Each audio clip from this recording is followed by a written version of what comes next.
The stain of scandal spreads faster than ink on cheap newsprint. For Eliza Whitlow, it had bled through the very fabric of her life in St. Louis, turning the familiar brocade of society into a coarse, itching sackcloth. 1 week, she was the daughter of Thomas Whitlow, a man whose small but respected bank was a cornerstone of quiet commerce. The next, she was the progeny of a felon, a name whispered with a mixture of pity and contempt behind gloved hands and elegant fans. Her father had built his reputation on the simple, unshakable principle of a man's word being his bond. He was not a speculator or a gambler. He was a banker who knew the families he served, who understood that a loan for seed was an investment in the city's future bread. That was why he had refused Silas Rook, the railroad and cattle baron, a man whose shadow stretched from the Mississippi to the territories, had not asked, but demanded, to buy Thomas Whitlow's portfolio of land certificates. They were deeds to small homesteads and ranches, held in trust for men and women who were carving a life from the unforgiving western soil. To Rook, they were merely squares on a map, obstacles to the iron path of his ambition. To Thomas, they were promises. He had said no. Retribution was swift and brutal. Rook, who owned judges and legislators the way other men owned hats, did not need to resort to open violence. He used the more insidious weapon of the law. Discrepancies appeared in the bank's ledgers. Forged signatures materialized on transfer orders. And suddenly, Thomas Whitlow, a man who balanced his own checkbook to the penny, was accused of embezzlement. The newspapers, fueled by Rook's influence, feasted on the story. Headlines screamed of a white-collar thief, painting a portrait of a man who had preyed on the very people he swore to protect. The society that had once courted Eliza now shunned her. Invitations ceased. Friends of a lifetime would cross the street, their gazes fixed on a distant storefront, to avoid the discomfort of a greeting. She became a ghost at her own table. The silence in the grand Whitlow house thick with the memory of laughter that would not come again. She was no longer Eliza. She was an extension of the scandal, the thief's daughter. Her father, awaiting trial in a cell that smelled of damp stone and despair, was more concerned for her than for himself. His face, etched with a new, deep weariness, was firm when he spoke to her through the bars. "Your conscience, Eliza," he had told her, his voice a low rasp. "That is the only currency that matters. Do not let them devalue it." It was the family lawyer, a pragmatic man with kind eyes and a grim set of the jaw, who laid out the stark reality. "He will not get a fair trial here. Eliza, Rook owns the verdict, but our only hope is to find the proof he was framed. In the meantime, you are not safe." He explained the danger, not of social ruin, but of physical harm. Rook's men were not above taking a man's daughter to ensure his silence. "You must disappear from the public eye," the lawyer insisted. "You must go where they will not think to look for you." He pressed a small, worn, leather-bound ledger into her hands. It was her father's private journal, filled not with words, but with columns of figures and a strange, coded shorthand of arrows and dots she did not recognize. "Thomas gave this to me before they took him. He said it was the real accounting. He said, 'Take it west. Find someone trustworthy.'" The words hung in the air. A quest laid at her feet, heavy and terrifying. 2 days later, a telegram arrived. It was a single slip of paper, a stark message delivered by a boy who could not meet her eyes. 3 short sentences that felt like a lifeline thrown into a churning sea. "Come to Ash Mesa. You will be protected." It was signed only with the initials J.H. She did not know a soul in the Arizona territory, had never heard of a J.H. in her life, but it was a destination. It was a sliver of hope, and right now, a sliver was a feast. The train was a beast of iron and smoke, pulling her away from the ashes of her life and into the vast, unknown heart of the continent.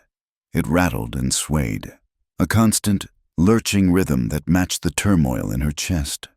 Through the soot-streaked window, The ordered green fields of Missouri bled into the endless, sun-baked plains of Kansas.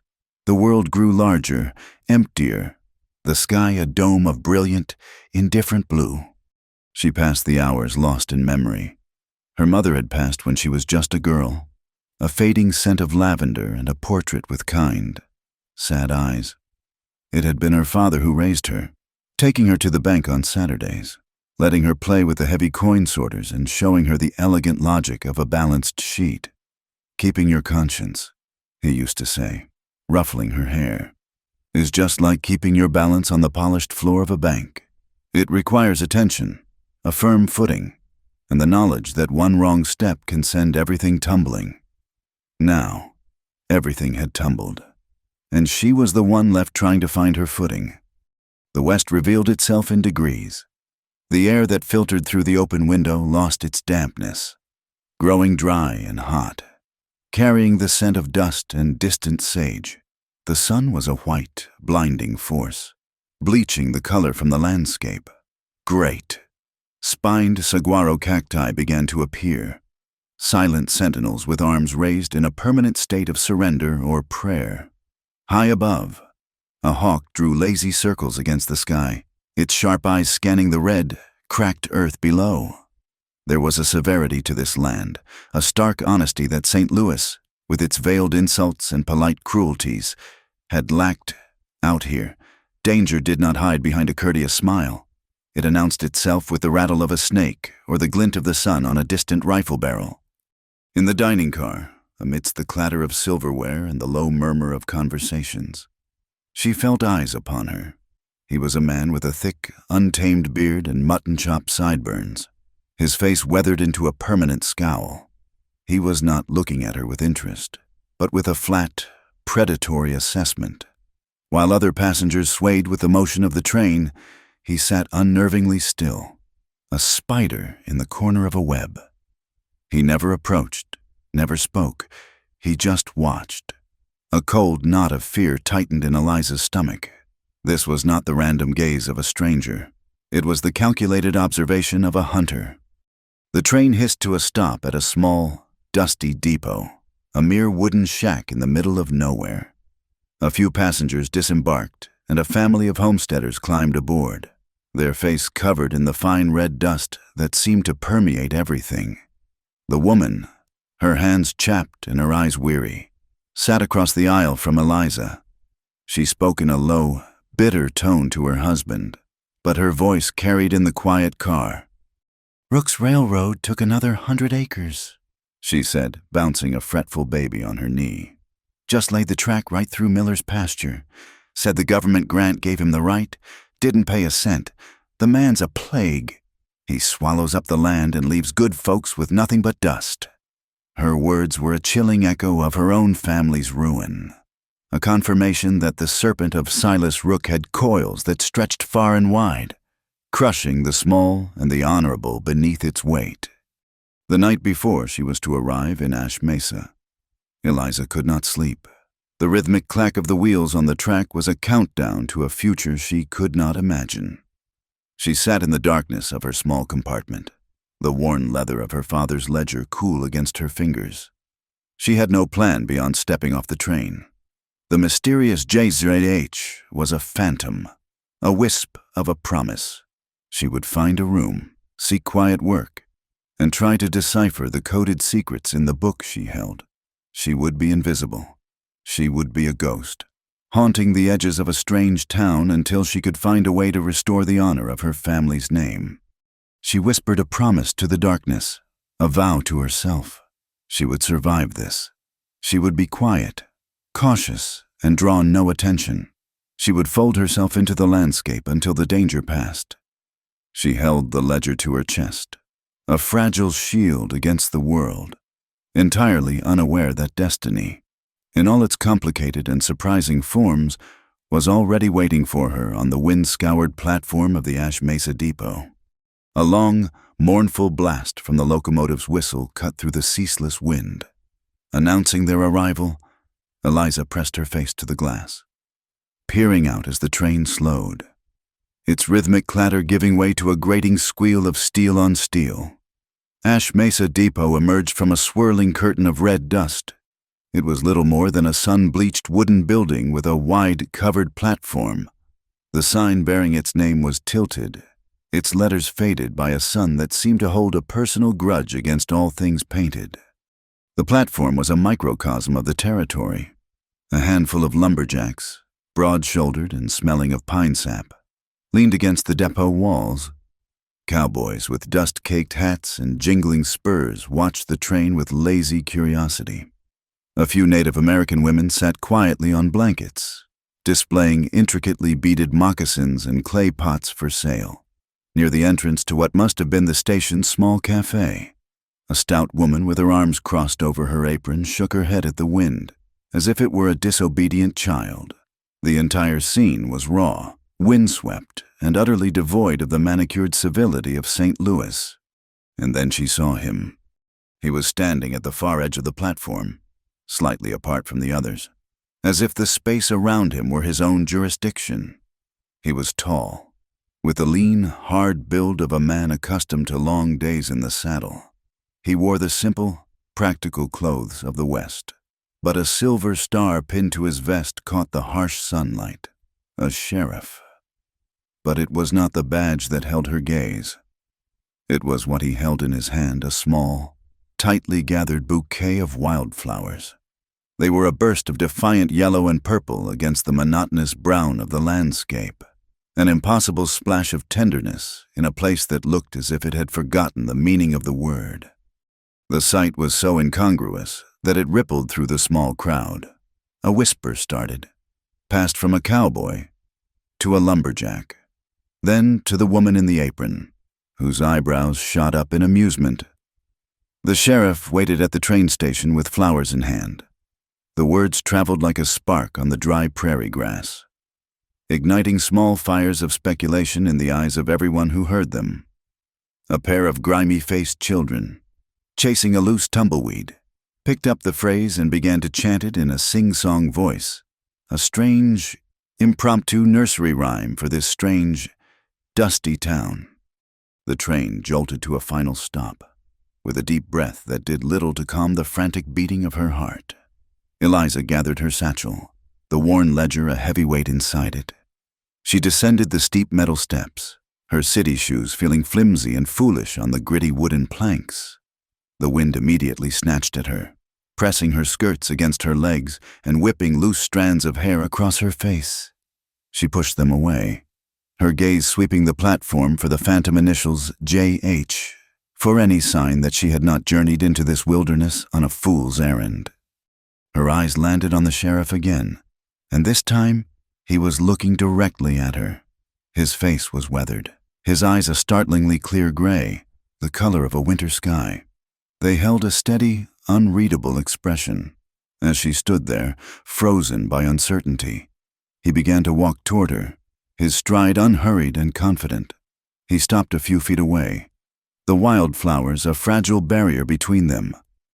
"Welcome to Ash Mesa, Miss Whitlow," he said. His voice was low and calm, with a rough edge to it, like worn leather. It carried easily over the wind. Eliza was speechless. He knew her name. This man, this stranger, was J.H. She could only stare, first at the impossible flowers, then at his serious face. "These are for you," he said, holding them out. "Desert marigolds. They are tougher than they look." Her hand trembled slightly as she took them. The petals were soft, their scent faint and clean. "How?" she managed to ask, her voice thin. "How did you know who I was?" A faint smile touched the corners of his mouth, not quite erasing the gravity in his eyes. "Your father, Thomas, sent me a letter. It took its time getting here. He and I served together, a long time ago. He wrote that if his daughter ever found herself in need of a friend in this part of the world, I was to be that friend. My name is Jonah Hale." The revelation struck her with the force of a physical blow. Jonah Hale, J.H. Not some mysterious admirer, not a random act of kindness, but a ghost from her father's past, a debt of loyalty being paid across 1,000 miles in 2 decades. Relief washed over her. so potent it made her feel weak at the knees. Her father had not sent her into the void alone. He had sent her to an old comrade. From the shadowed end of the platform, the man with the mutton-chop sideburns watched the exchange. His eyes, cold and flat as a snake's, missed nothing. He saw the star on Hale's chest, the flowers in the woman's hand, the look of profound relief on her face. His own hand drifted casually to the top button of his vest, his thumb brushing against the smooth, hard disc. It was not a button. It was the disguised hilt of a thin, wicked blade. The prey had arrived, but she was not undefended. This complicated things. "Come," Sheriff Hale said, his tone gentle but firm. "Let's get you away from this wind." He took her heavier valise in his free hand and gestured toward the town's main street. Ash Mesa is not much for grand welcomes, but it offers what it can. He led her past the depot and onto a wide, unpaved street. The town was a collection of wooden, false-fronted buildings, their paint peeling under the relentless sun. A wooden boardwalk ran along either side, some of its planks warped and loose. Faded flags from some long-forgotten celebration hung in limp tatters from a wire strung between two buildings. A sign outside the sheriff's office declared "No guns in town limits," in bold, commanding letters, though the sign itself hung crookedly from a single nail, as if even the law was weary of the effort. As they walked, Eliza was acutely aware of the eyes following them. Every shopkeeper, every loafer, every child paused to watch the sheriff escorting the newcomer from the train, the woman holding a bouquet of bright yellow flowers. The rumor was no longer a whisper. It was a living thing, a story being written on the dusty air of the town. Jonah seemed either unaware of the scrutiny or entirely indifferent to it. He glanced at the flowers in her hand. "Here," he said, a dry, almost hidden humor in his voice. "Flowers live longer than rumors, but only just. You have to be tough to bloom in this soil." Eliza clutched her satchel a little tighter. The ledger inside felt like a burning coal. Jonah Hale was her father's friend. He was the protector she had been sent to find. Every instinct told her to trust him, to unburden herself of the secret that had weighed her down for the entire journey. But the lessons of St. Louis were fresh and raw. Friends had turned their backs. The law had been twisted into a weapon against her family. Trust was a currency she no longer had in abundance. She would wait, she would watch, and she would listen before she laid her only weapon on the table. He led her to a building with a swinging sign that read, "The Sunburnt Skillet." The aroma of coffee and frying bacon wafted out, a welcoming and wonderfully ordinary smell. "Ida Boone runs this place," Jonah said. "She will give you the best meal in the territory and all the town news you can stomach, whether you ask for it or not." The woman from the depot platform, Mrs. Ida Boone, stood behind the counter, wiping it down with a damp cloth. She was a formidable presence, with sharp, intelligent eyes and graying hair pulled back in a tight bun. Her gaze went from Jonah to Eliza, and then settled on the flowers with an expression of profound, theatrical astonishment. "Well, Jonah Hale," she said, her voice a gravelly boom. "Putting the town's criminal element on hold to take up gardening, it is a wonder the bank has not been robbed while you were out picking daisies for the new arrival." Jonah did not flinch. "Good afternoon. Ida, this is Miss Eliza Whitlow. She will be staying in town for a while. I was hoping you might have a spare room for her and one of your famous suppers." Ida's sharp eyes softened slightly as she looked at Eliza. She saw the fine but travel-worn dress, the smudge of soot on her cheek, and the deep, abiding exhaustion in her eyes. "Of course," she said, her tone shifting from sarcastic to businesslike. "The room above the kitchen is empty. It is clean, and the noise from the diners usually dies down by midnight, mostly." She turned and bellowed toward the back. "Martha, get the corner room ready." Then she turned back to them. Her professional curiosity piqued. "From back east, are you, dear?" "St. Louis," Eliza answered, her voice still quiet. "St. Louis," Ida repeated, nodding slowly. A long way to come for our particular brand of sunshine and dust. Her eyes flickered back to the flowers, and a knowing smirk played on her lips, but she said no more. Meanwhile, Deacon Pike slipped away from the depot, his movements fluid and silent. He untied a rangy-looking horse from a hitching post and swung into the saddle. He did not ride through the main street. Instead, he took a back alley, moving with the unhurried purpose of a wolf circling a campfire. Once clear of the town, he spurred the horse into a steady lope, heading out into the vast, open desert where the heat shimmered above the red earth. Miles later, he arrived at a sprawling, temporary camp set up near a new spur of railroad track. It was a place of frantic activity, noise and sweat. Men hammered spikes, shouted orders, and drove teams of exhausted mules. In the center of it all, a large tent served as the command post for this arm of Silas Rook's growing empire. Deacon dismounted and entered without ceremony. Rook was inside, a large man in an expensive but dust-covered suit, hunched over a map spread across a makeshift table. He looked up as Deacon entered, his eyes small and shrewd. "Well," Rook demanded, his voice a low growl. Deacon Pike stood perfectly still, his hat in his hands. "The prey has arrived," he reported, his voice flat and devoid of emotion. "But there is a complication. The sheriff is watching her." Jonah Hale did not take her to the hotel patronized by traveling salesmen and cattle buyers. Instead, he led her to the Mesquite House, a quiet, two-story boarding house attached to the Sunburnt Skillet, run with the same no-nonsense efficiency by Ida Boone. The room was simple, furnished with a sturdy iron-frame bed, a washstand with a ceramic basin, and a single wooden chair. It was, however, impeccably clean, and the window looked out not onto the dusty main street, but onto the vast, open expanse of the desert, its colors already softening in the late afternoon light. He set her valise down by the door. Eliza was still holding the wildflowers, their stems growing warm in her hand. She looked around for something to put them in, but the room was bare of such niceties. Jonah seemed to notice her hesitation. Without a word, he left the room and returned a moment later with an empty tin can that had once held peaches. He took it to the washstand, poured a little water from the pitcher into it, and then held it out to her. "It is not crystal," he said, his voice even, "but it will hold water." She placed the flowers into the can. The bright yellow and purple blooms looked even more vivid and defiant against the dull metal. The simple, practical gesture touched her more than any polished courtesy could have. It was a small act of care in a world that had shown her none for weeks. It made her feel a flicker of warmth toward this quiet, serious man.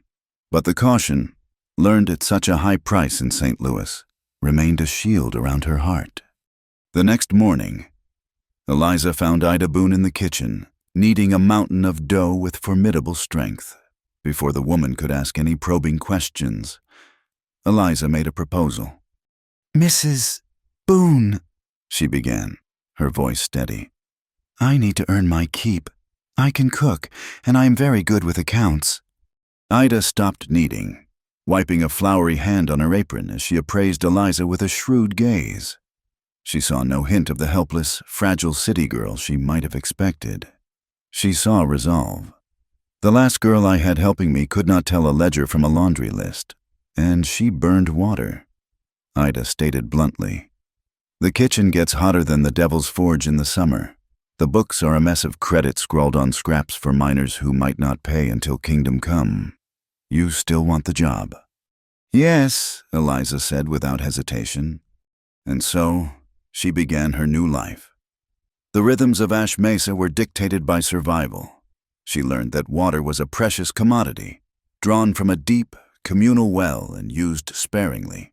Salt, hauled by freight wagon across hundreds of miles of desert, was more valuable than sugar.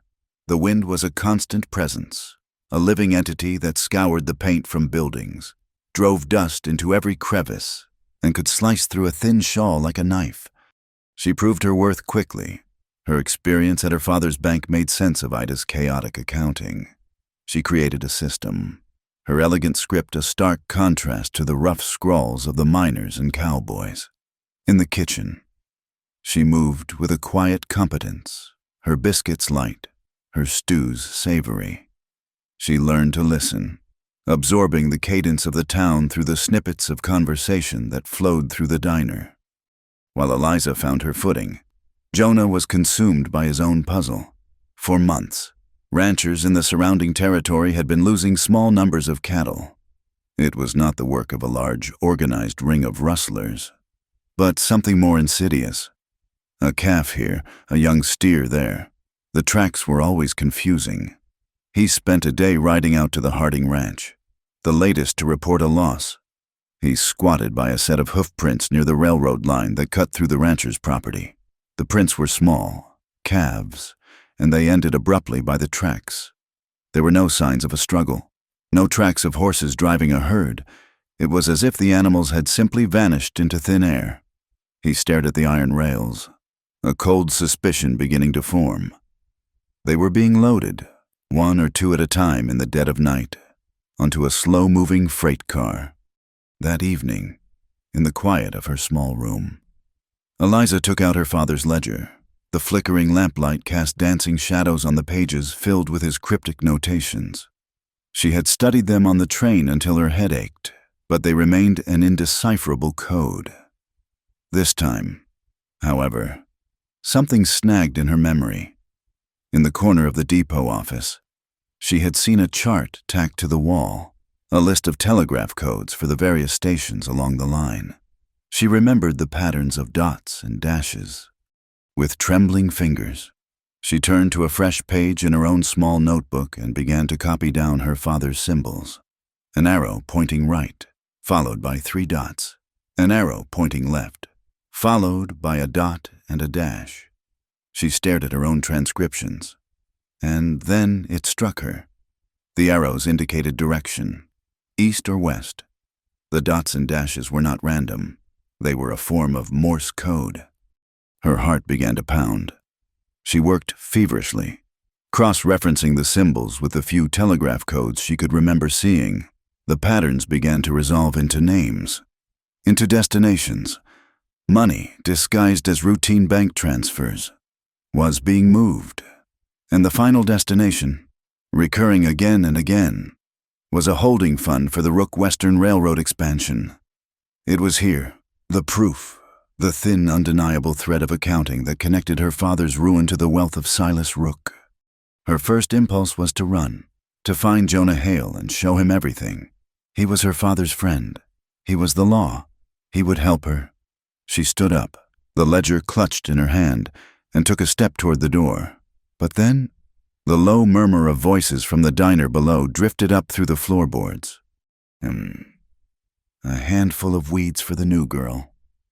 A man's voice chuckled. Sheriff's getting soft. Either that or she's got him wrapped around her little finger already, another voice added, followed by a coarse laugh. Pretty thing from the city. You know how that goes. Eliza froze, her hand on the doorknob. The familiar shame, the feeling of being judged and defined by rumor, washed over her. In St. Louis, she was the thief's daughter. Here, she was the new girl, the object of the sheriff's strange affection, a source of gossip. If she went to him now, with this wild story, would he even believe her, or would he see a hysterical woman? A problem brought to his doorstep, the fear of not being believed, of being dismissed, was a cold hand that squeezed the hope from her chest. She backed away from the door, her resolve crumbling. She would hold her secret a little longer. A few nights later, Deacon Pike put his plan into motion. He was not foolish enough to make a direct move against her, not with the sheriff watching. Intimidation was a more subtle art. He found 2 disgruntled freight haulers in the saloon, men with more muscle than sense, and filled them with cheap whiskey and a few silver dollars. As Eliza walked the short distance from the diner to her room, the 2 men stepped out of the alleyway, blocking her path. They smelled of sweat and stale liquor. Well, look what we have here, one of them slurred, a leering grin on his face. It's the sheriff's little flower. You looking for some company tonight, Missy? Eliza's blood ran cold. She tried to step around them, but the other man moved to block her again. "No need to hurry off," he said, his eyes roaming over her. "We just want to be friendly."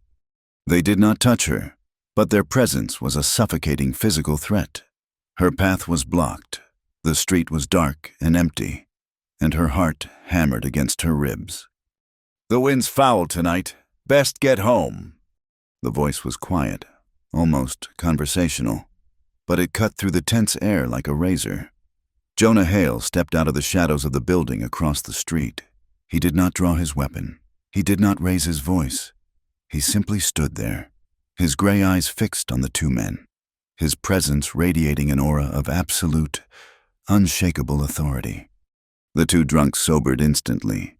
They glanced at each other, the liquor-fueled bravado draining from their faces.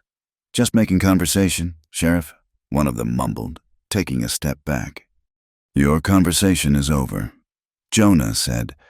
The words were not a request. He watched them until they had shuffled back down the street and disappeared into the saloon. Only then did he turn his attention to Eliza. She was standing rigid, her hands clenched into fists. "Are you all right?" he asked. She could only nod, her throat too tight for words. They stood in an awkward silence for a moment, the sound of a distant piano from the saloon drifting on the night air. "Why flowers?" The question escaped her lips before she could stop it. He looked at her, his expression unreadable in the dim light. "Because Ash Mesa is short on gentle things." The honesty of the answer disarmed her. "Where did you get them?" she asked, her voice softer now. A flicker of that dry humor returned to his eyes. "On a hillside where the goats go to get out of the storm." He walked her to the door of her boarding house. "Lock your door," was all he said before he turned and melted back into the shadows. The next day, as Eliza helped Ida tally the week's supply costs, another piece of the puzzle fell into place. She was reviewing a stack of freight invoices from the railroad. "Ida," she said, frowning at the figures, "this rate for shipping flour seems awfully high. It is nearly double what the other freight companies charge." Ida snorted, punching down a batch of dough. "That's Rook's Railroad for you. He's got the only line through here, so he charges what he wants, calls it a territory surcharge. I call it robbery." Eliza examined the invoices more closely. The inflated prices, the surcharges, the routing through specific company-owned way stations, it was all there in black and white. It was the same method of financial siphoning she had seen in her father's real ledger, just on a smaller scale. It was the thumbprint of Silas Rook's greed. At the same time, Jonah was acting on his own suspicions, armed with a warrant for suspected transport of stolen goods. He searched a sealed boxcar that had been sitting on a siding, scheduled to be picked up by the midnight train.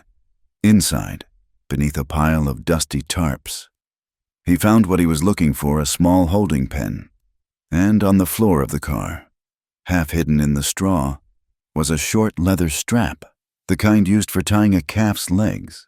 It was branded with a simple block letter R. It was not much, but it was a start. He took the strap to the office of Judge Harland Coates, a man whose fine clothes and soft hands seemed out of place in Ash Mesa. The judge examined the evidence with a dismissive air. "A piece of leather. Sheriff," he said, raising a skeptical eyebrow, "this proves nothing. It could have come from anywhere. There are dozens of ranchers whose names start with the letter R. I cannot issue warrants to search all of Rook's trains based on such flimsy provocation." He waved a hand, a clear dismissal. "Find me something more substantial." Jonah left the judge's office, a cold knot of frustration in his gut. He knew the judge was in Rook's pocket, but he had hoped a direct piece of evidence might force his hand. It was clear that the law in Ash Mesa was just as compromised as it was in St. Louis. As evening approached, the weather began to turn. The endless blue sky grew heavy, taking on a bruised, purplish-yellow hue at the horizon. The wind, usually a steady, sighing presence, died down to an unnerving stillness. The air grew thick and heavy. tasting of dust, far in the distance.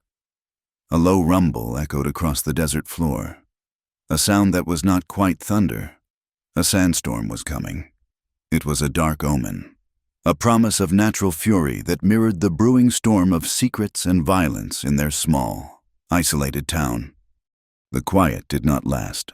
It was a false peace, the deep breath a predator takes before it strikes. The world outside the windows of the sunburnt skillet began to dissolve, a wall of rust-colored dust, a mile high and moving with terrifying speed, consumed the horizon. The sun, which had been a harsh white disk, turned into a dim, blood-orange smear before vanishing completely. Day plunged into a suffocating twilight. "Here it comes," Ida Boone said, her voice grim. "Bar the door. Eliza, I will get the sacks." Together, they moved with a practiced economy of motion that belied the rising howl of the wind outside. Eliza slid the heavy wooden bar across the front door, the solid thud a small, reassuring sound against the storm's growing fury. Ida emerged from the storeroom, dragging heavy burlap sacks and a bucket of precious water. They soaked the sacks and began stuffing them into the cracks around the window frames and door jambs, a desperate attempt to keep the suffocating dust at bay. The wind screamed like a banshee, and fine, gritty powder began to sift through the walls, coating every surface in a thin red film. The air grew thick, tasting of grit and the electric charge of the storm. Under the cover of this elemental chaos, Deacon Pike moved like a wraith. The wind tore at his duster and the sand blasted his face, but he kept his head down, his eyes narrowed to slits. No one could see more than a few feet in front of them. It was the perfect cloak for his work. He slipped around the back of the depot, the building already groaning under the assault of the wind. The warehouse door was secured with a simple padlock, a few deft movements with a length of iron, and the lock snapped. Inside, the air was still but thick with the smell of grain and machine oil. A fine dust already coated everything. He worked quickly, his eyes adjusting to the gloom. He found what he was looking for in a small office at the back, the shipping ledgers. Thick, cloth-bound books containing a meticulous record of every crate, every barrel, every head of livestock that had passed through Ash Mesa. The proof of the small, untraceable cattle shipments was buried in these pages. He did not need to find the specific entries. He just needed to destroy them all. He pulled a small flask of kerosene from his coat, splashed the flammable liquid over the books and the desk, and struck a match. The flame sputtered, then caught, greedily consuming the dry paper. In his office, Jonah Hale watched the storm unleash its fury, a grim set to his jaw. He had seen storms like this before. They could strip a man to the bone. With him was his deputy, Caleb Miles, a young, eager man who was still learning the difference between courage and recklessness. "Should check the stock pens. Sheriff," Caleb shouted over the roar of the wind. "Make sure the gates are holding." Before Jonah could answer, a flicker of unnatural orange light caught his eye. It was coming from the depot. "Fire," he said, his voice low and hard. "Get your coat. Let's go." They plunged into the blinding, swirling sand. The wind was a physical force, shoving and pulling at them.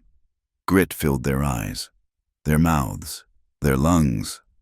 The fire was a demonic glow in the heart of the storm, its light diffused and distorted by the dust.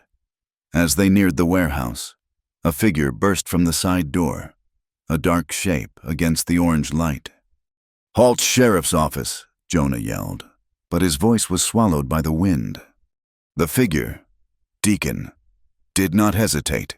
He fired a pistol, the muzzle flash a brilliant, momentary star in the gloom.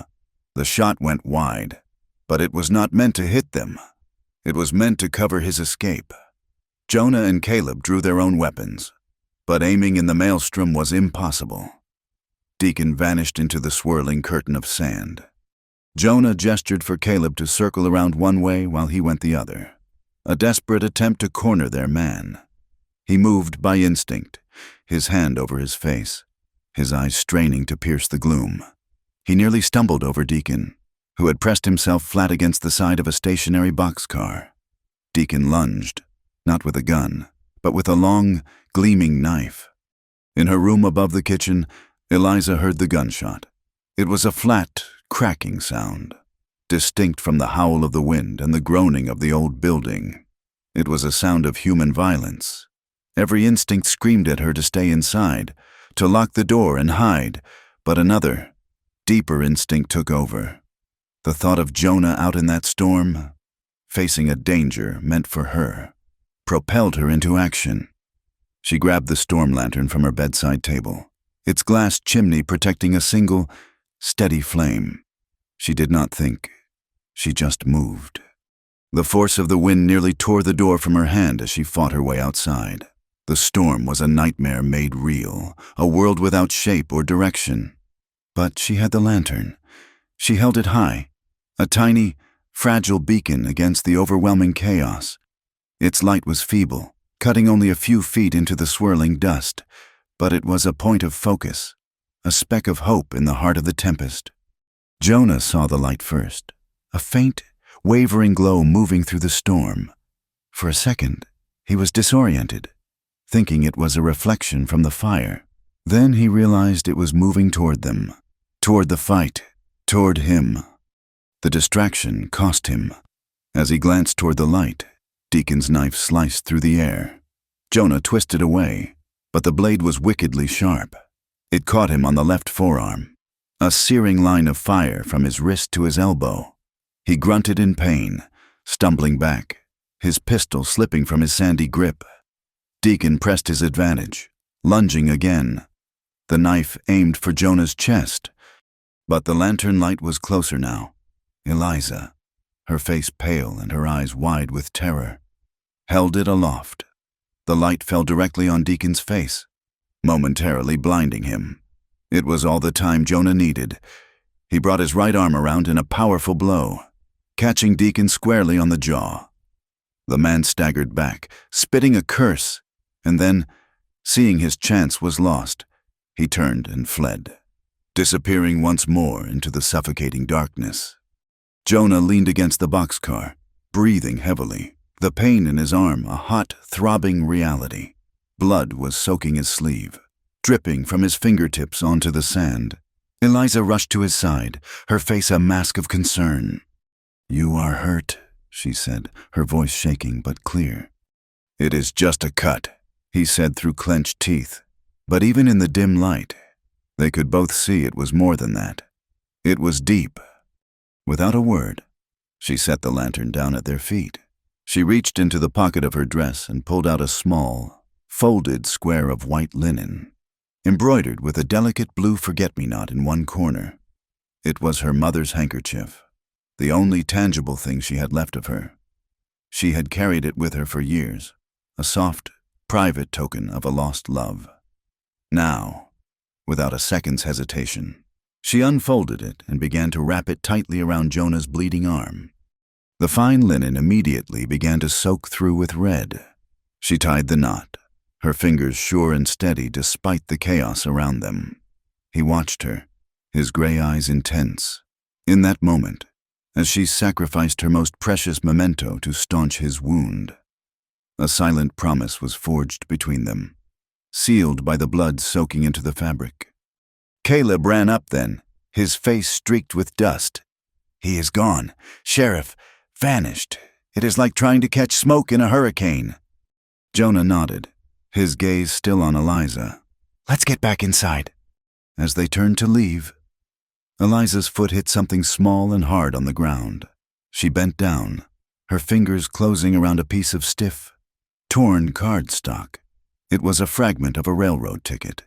In the lantern light, she could see a strange symbol stamped on it, a small circle with a cross beneath.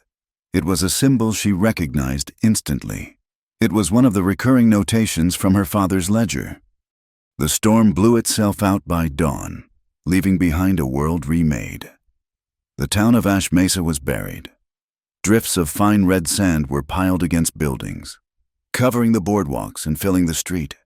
The sky was a pale, washed-out blue, and the air was eerily still. The depot warehouse was a smoking, blackened skeleton.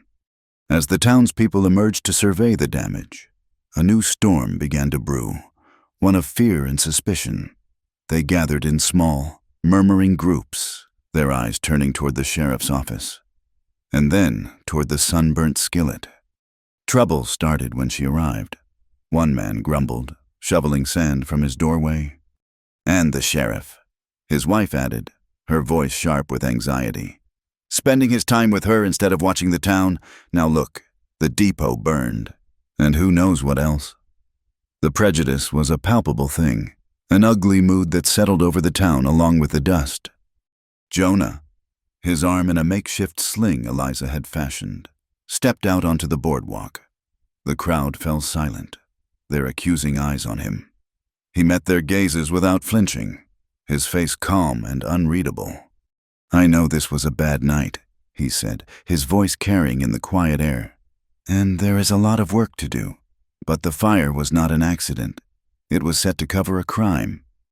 "It is your crime," someone shouted from the back. "Bringing your trouble here." Jonah's eyes scanned the crowd until they rested on the man who had spoken.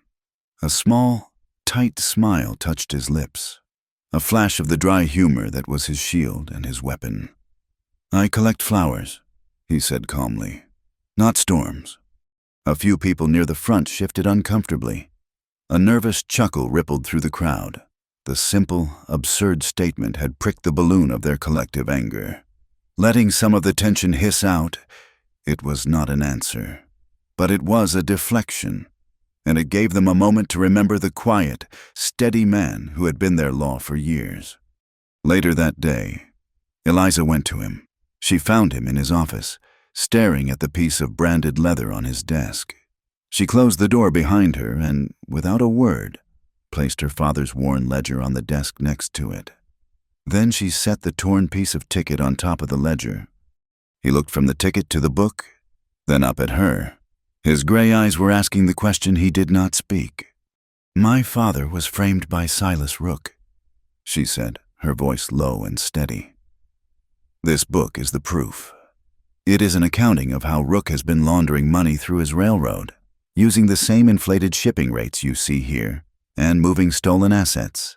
I believe that ticket stub is from a train that was carrying stolen cattle." Jonah opened the ledger. He did not have her intimate knowledge of the symbols, but he had a lawman's eye for patterns and a soldier's understanding of logistics.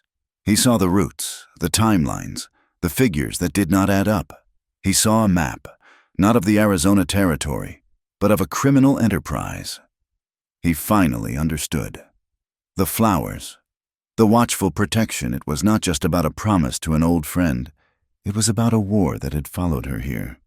"He has Judge Coates in his pocket," Jonah said, his voice flat. It was not a question. "And others, I imagine." "Yes," she said, "we cannot trust the official channels." They looked at each other across the desk, the silence charged with the weight of their new reality. They were two people against a powerful, ruthless man, with a compromised law and a suspicious town as their battlefield.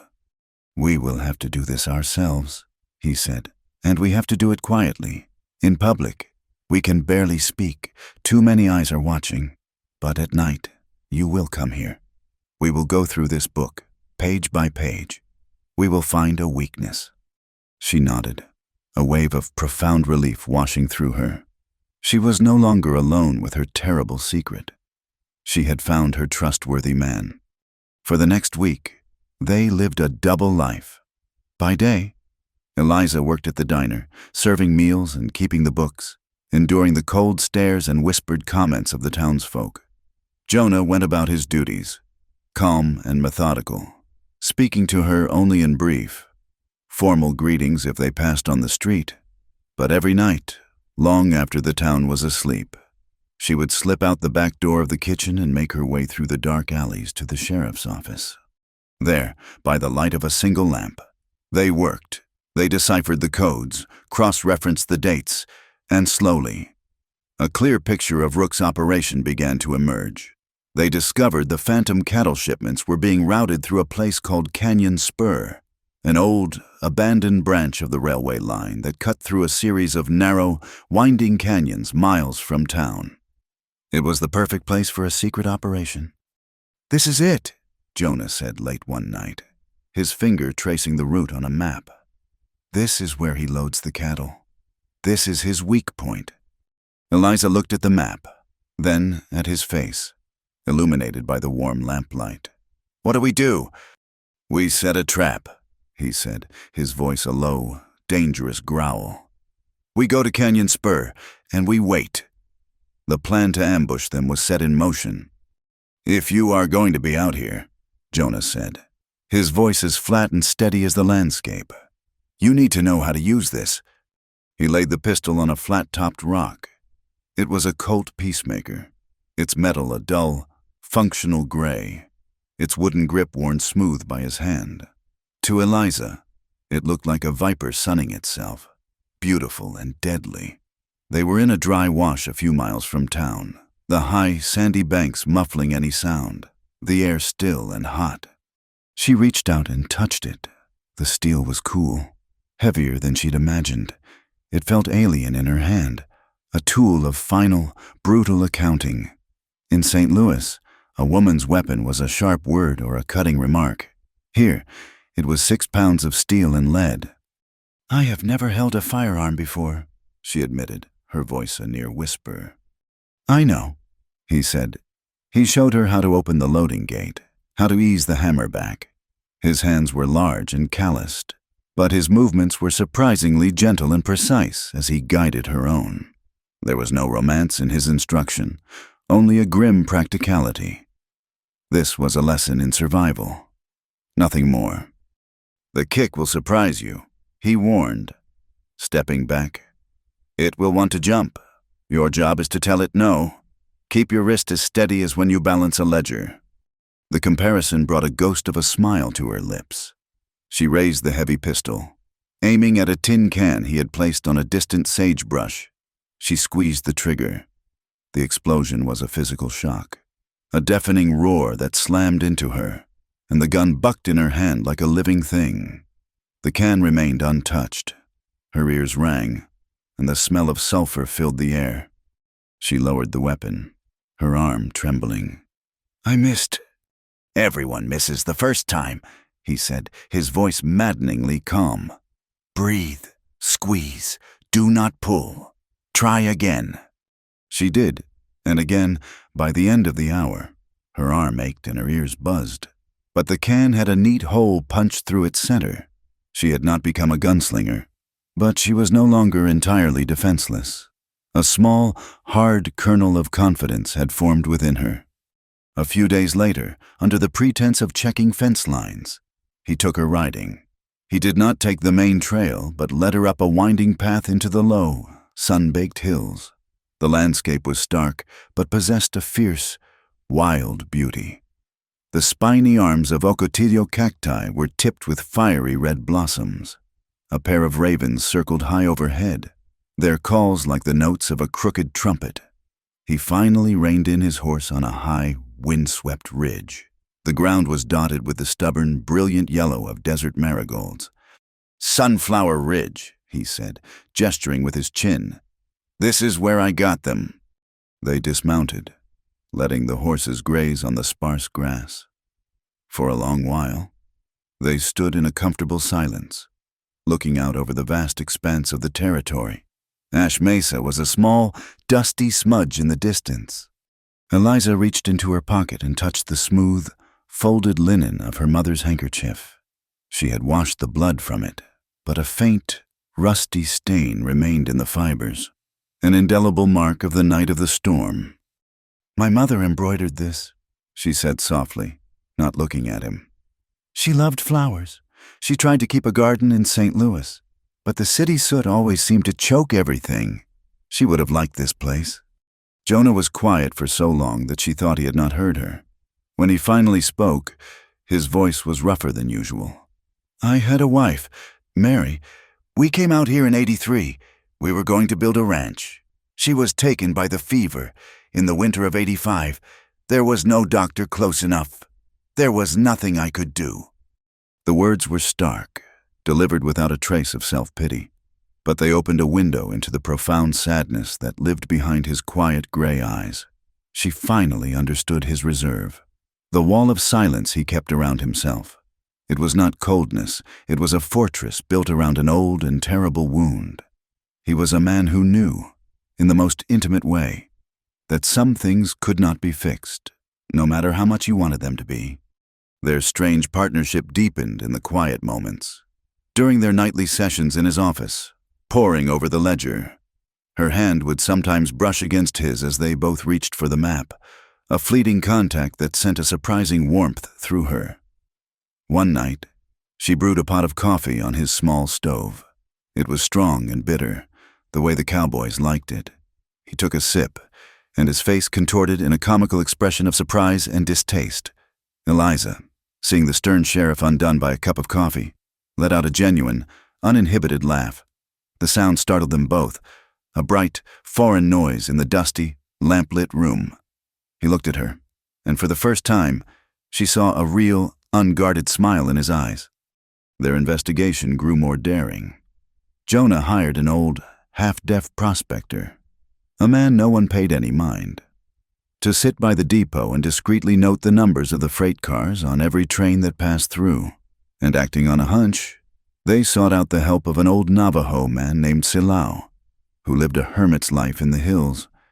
They showed him the map, pointing to Canyon Spur. The old man's face was a mask of wrinkles, but his eyes were sharp.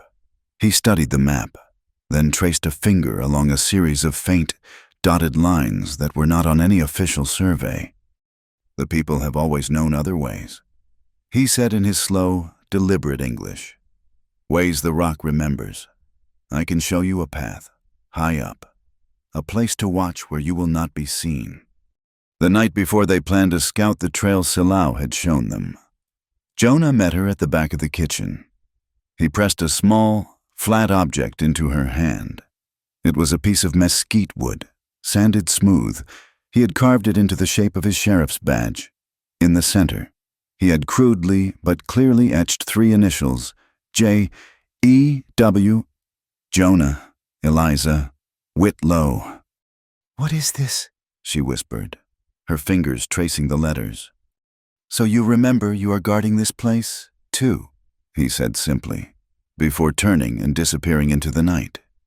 She closed her hand around the wooden badge, its warmth a tangible symbol of their shared purpose. It was the most precious thing anyone had ever given her. Deacon Pike returned to Ash Mesa the next day. He rode in openly, stabling his horse at the livery and taking a room at the main hotel. He told anyone who asked that he was in the market for good quarter horses. He spent his days looking over livestock and his nights playing poker in the saloon, a quiet, menacing presence in the corner of the room. But his real work was done in the hours before dawn. He rode the trails, his eyes scanning the ground, and on the high, narrow path to Sunflower Ridge, he found what he was looking for, the tracks of 2 horses, one shod, one unshod in the Navajo style. He dismounted and, with practiced efficiency, set a heavy-jawed trap just off the trail, concealing it perfectly with dust and loose brush. The next afternoon, Jonah and Eliza rode up the trail again. Jonah wanted to get a clear view of the entrance to Canyon Spur from the ridge before they took Silao's hidden path that night. The air was clear, and a sense of cautious optimism filled Eliza. They were close. The proof was within their grasp. As they rounded a narrow bend, a rabbit, startled by their approach, bolted from the brush. It ran directly into Deacon's trap. The snap of the steel jaws was a sharp, ugly sound, followed by the animal's terrified scream. Eliza's horse, a normally placid mare, reared in panic. Its eyes rolled, and it danced sideways on the narrow ledge. Eliza cried out, losing her grip on the reins as she was thrown off balance.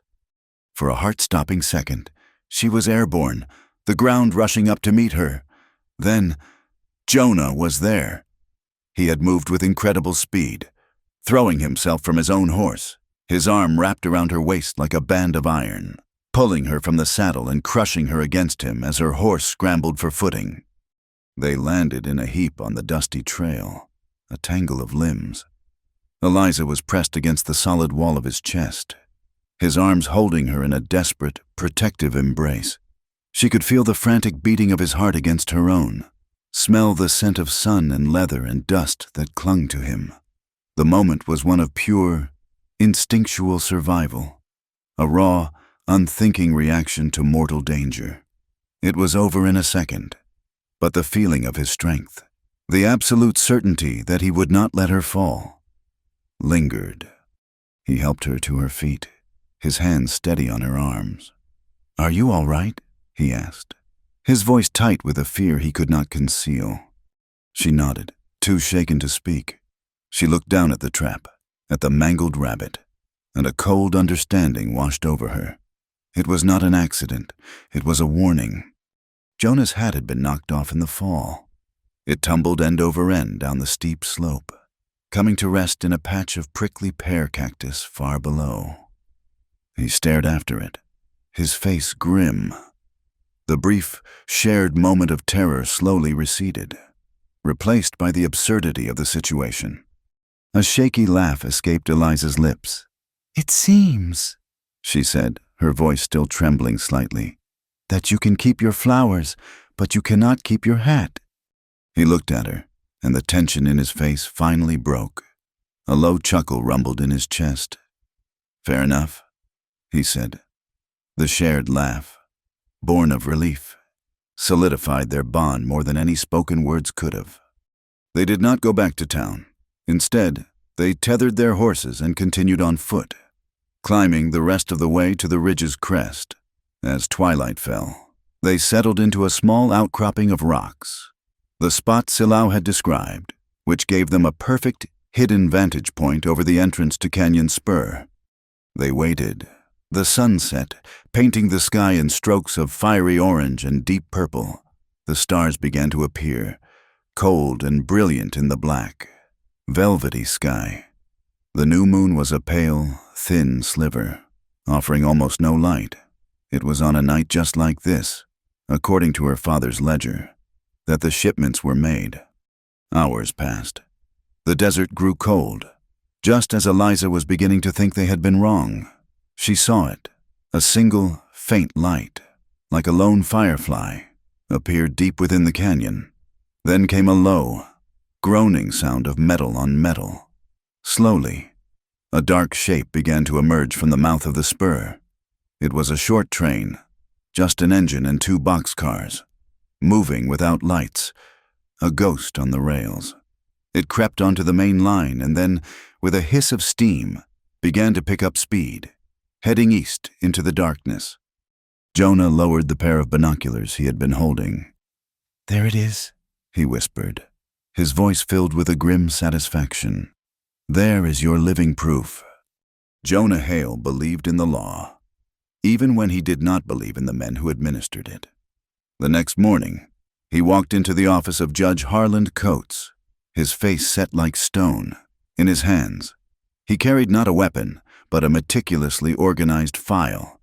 He laid out the evidence piece by piece, his own report on the recurring, untraceable cattle thefts, the branded leather strap found in the boxcar, the list of freight car numbers painstakingly recorded by the old prospector, and a sworn statement from Silao describing the phantom train he had witnessed emerging from Canyon Spur.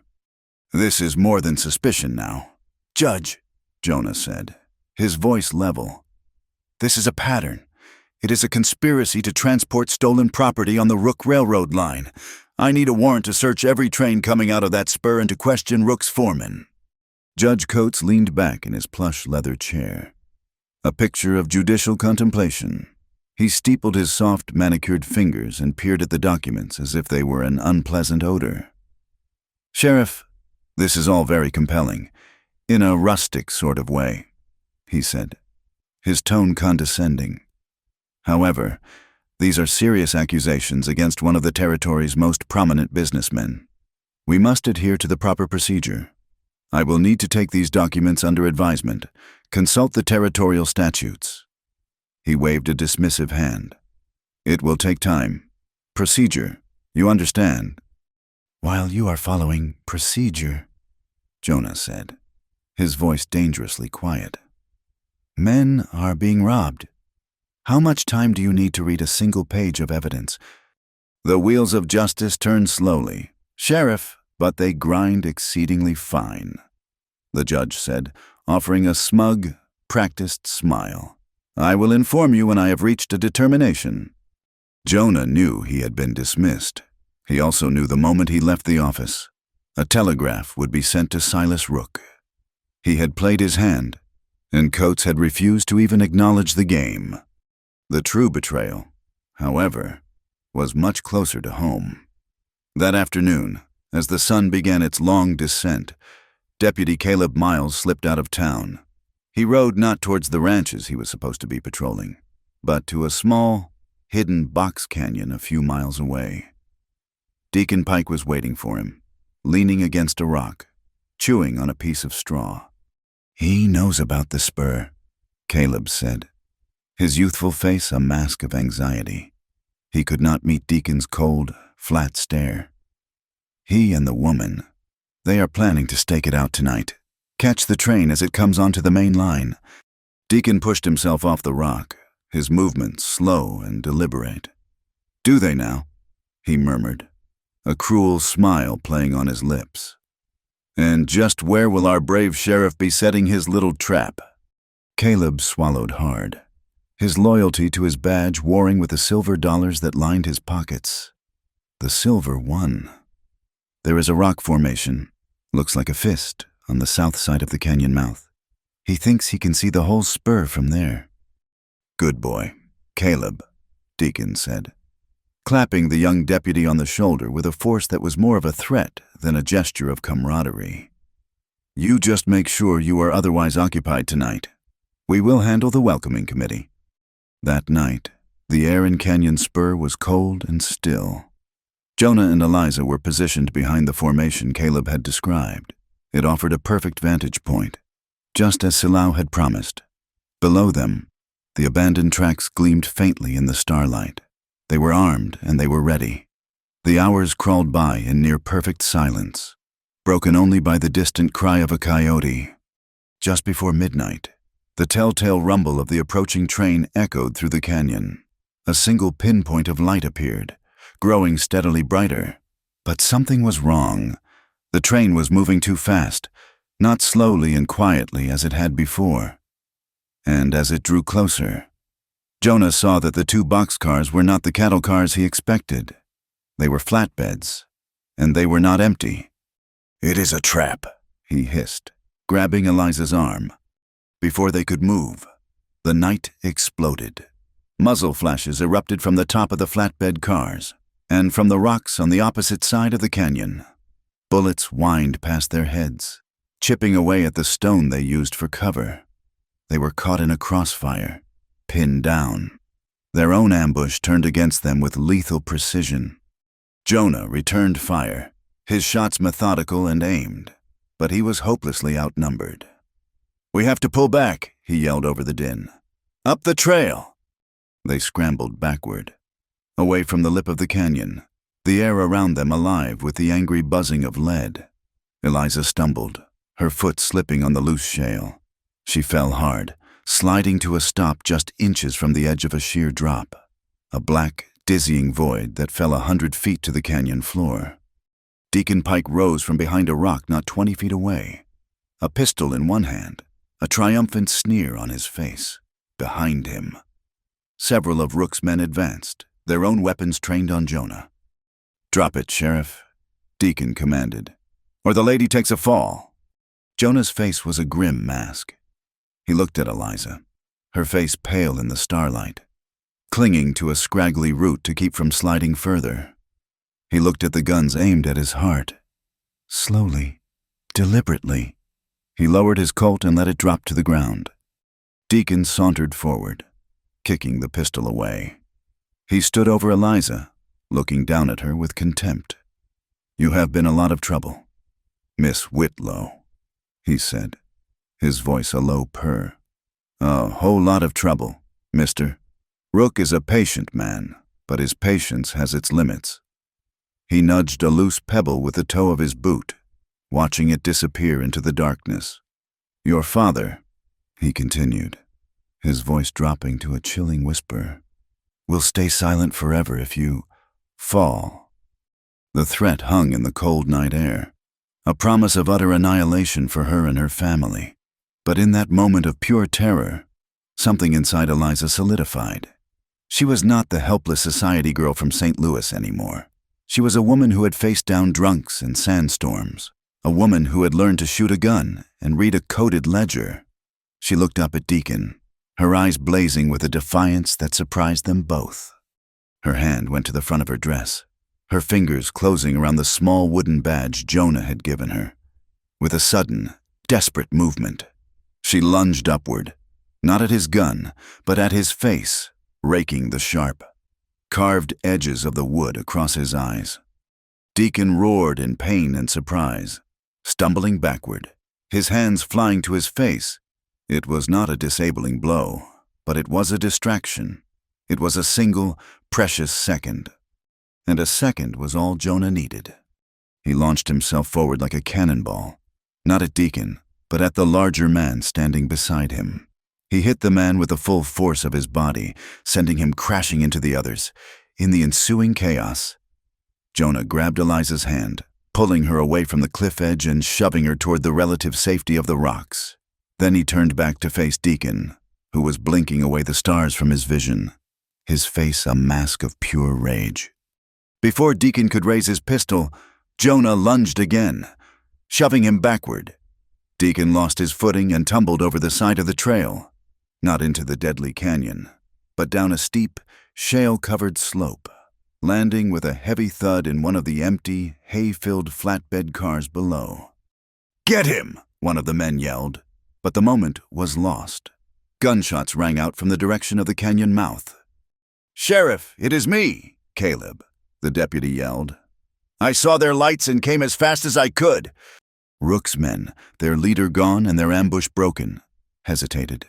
They exchanged uncertain glances, then began to fall back, melting into the shadows and boarding the now slowing train. Caleb fired a few more shots, the bullets kicking up dust a good 10 feet wide of the retreating figures. The train picked up speed again, disappearing into the night, carrying the injured and furious Deacon Pike with it. Jonah did not say a word. He helped Eliza to her feet, his face unreadable. As Caleb ran up to them, his face a picture of righteous concern. Jonah watched him. The young deputy, in the heat of the moment, made a small, almost imperceptible gesture with his left hand, a quick flick of the wrist. It was a signal they had developed for checking in during a firefight, a silent way of saying, "All clear." It was a signal no one else knew. In that instant, Jonah knew with a sickening certainty that Caleb had not missed his shots by accident. He had aimed to miss. They rode back to Ash Mesa in a heavy silence. The plan had not just failed, it had been utterly compromised. The news of the shootout, twisted and magnified by rumor, spread through the town like a fever. This time, there was no dry humor that could deflect the town's anger. The lines were drawn. "He is putting us all in danger for that woman," was the sentiment whispered over breakfast tables and in the general store. Ever since she got here, it has been one thing after another. Storms, fires. Now this. She is a curse, another said. Eliza Whitlow was no longer just a newcomer. She was a harbinger of chaos, and Sheriff Hale was her willing accomplice. That evening, as Eliza sat in her small room, the weight of the town's hostility pressing in on her, there was a soft knock on the door. It was Ida Boone. The older woman did not say a word. She simply pressed a cold, heavy iron key into Eliza's hand. It was the key to the main storeroom behind the kitchen, a small, windowless room with a door that could be barred from the inside. "The wind is blowing hard again, child," Ida said, her sharp eyes soft with a fierce, protective light. "It is good to have a safe place to ride out the storm. You have a place here." The simple words were a shield against the town's prejudice, a declaration of loyalty that meant more than any official protection. In his office, Jonah Hale sat alone in the dark. The fury had passed. leaving behind a cold, hard clarity. A direct assault had failed. He was fighting an enemy who had infiltrated his own office, who controlled the courts. A quick punch would not win this fight. It had to be a long, slow war of attrition. He lit a lamp, pulled out a piece of official letterhead, and began to write. He addressed the letter to the warden of the St. Louis Federal Penitentiary, citing his authority as a territorial sheriff investigating a multi-jurisdictional criminal enterprise. He formally requested permission to interview a prisoner named Thomas Whitlow. The next morning, Judge Coates summoned him. The judge was not smiling. He held a piece of paper in his hand, a telegraph. "Sheriff Hale," he began, his voice dripping with false regret. "I have received numerous complaints from the citizens of this town. They feel you have acted recklessly, that you have abused your authority and endangered the public in pursuit of what appears to be a personal vendetta, perhaps influenced by your association with a Miss Whitlow." Jonah stood impassive, his face giving nothing away. "Therefore," the judge continued, a note of triumph in his voice, "it is my duty to inform you that you are suspended from your office, pending a full territorial review. You will surrender your badge and your weapon." There was a long silence. Jonah looked not at the judge, but out the window, at the dusty street of the town he had sworn to protect. Then, slowly, he reached up and unpinned the silver star from his vest. He did not hand it to the judge. Instead, he walked over to the desk and placed it gently on the polished wood. The small clink of metal on wood was the only sound in the room. "The badge is not why I do what is right, Judge," Jonah Hale said, his voice quiet but clear as a bell. And without another word, he turned and walked out of the office. A free man. Silas Rook did not tolerate loose ends. With his ambush at Canyon Spur failed and his key operative injured, he fell back on the most primitive and effective tool in his arsenal fire.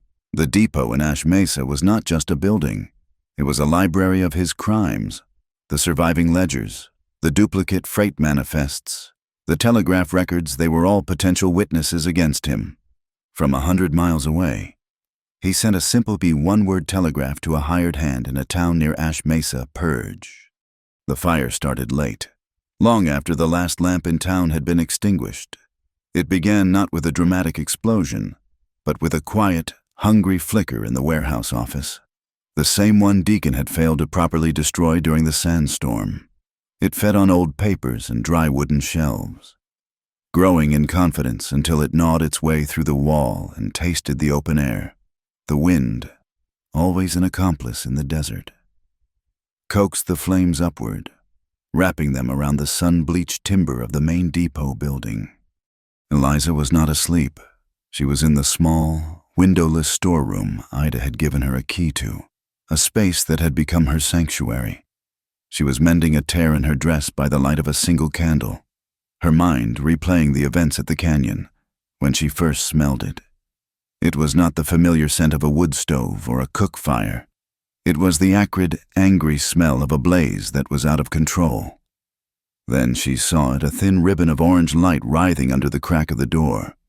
She threw the door open. The night was no longer dark. The entire back of the depot was engulfed in a terrible, roaring light. A false and hellish dawn that cast dancing, monstrous shadows across the town. Flames clawed at the sky, and a column of black smoke billowed upward, carrying glowing embers that spun and died like malevolent fireflies. For a moment, she was frozen, the scale of the disaster paralyzing her. Then, the training of a lifetime, the daughter of a man who prized order and action over panic, took over. She did not scream.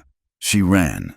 She flew across the dusty street, her bare feet silent on the cool earth, heading not away from the fire, but toward the small adobe church that stood at the end of the street. She grabbed the thick, fraying rope that hung from the bell tower and pulled with all her might. The first clang of the bell was a jarring, discordant note in the night. Then another, and another, a frantic, desperate peal that shattered the silence, a cry of iron and bronze that screamed danger to the sleeping town. Lights began to flicker on in windows. Doors were thrown open. Men, pulling on trousers and boots, stumbled out into the street, their faces confused in the fire's unholy glow. Their confusion turned to horror as they saw the depot, the very heart of their connection to the outside world, being consumed. Jonah Hale was already moving.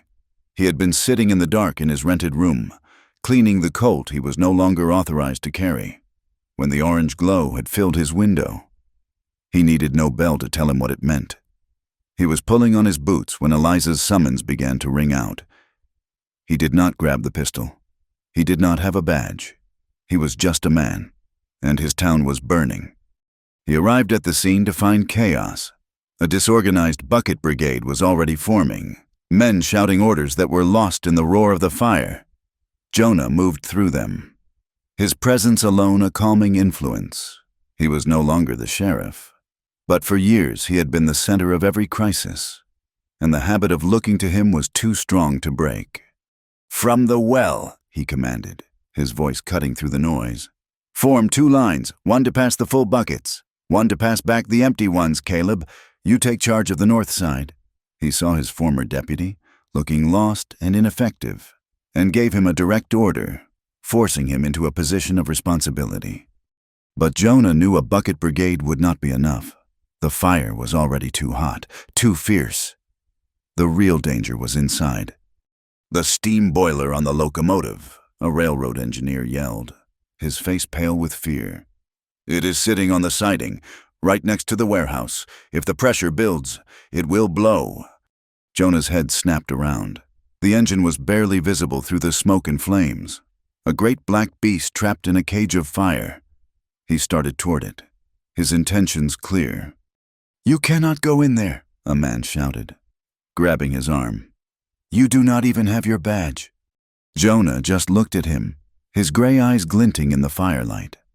"Fire does not care about badges," he said, and shook the man's arm off. He plunged into the blinding, choking smoke. From the edge of the chaos, Eliza watched him go. A new, more personal terror seized her. This was not just the town's depot burning. It was the place where the last, most vital proof of her father's innocence was kept. The telegraph office. Rook had not just burned the ledgers in the warehouse. He was trying to destroy the telex records, the electronic duplicates of the money transfers. She made a decision. She ran back to the diner, grabbing her mother's handkerchief from her room. She soaked it in the water basin and tied it around her face, covering her nose and mouth. Then, without a word to anyone, she slipped around the side of the burning building, looking for another way in.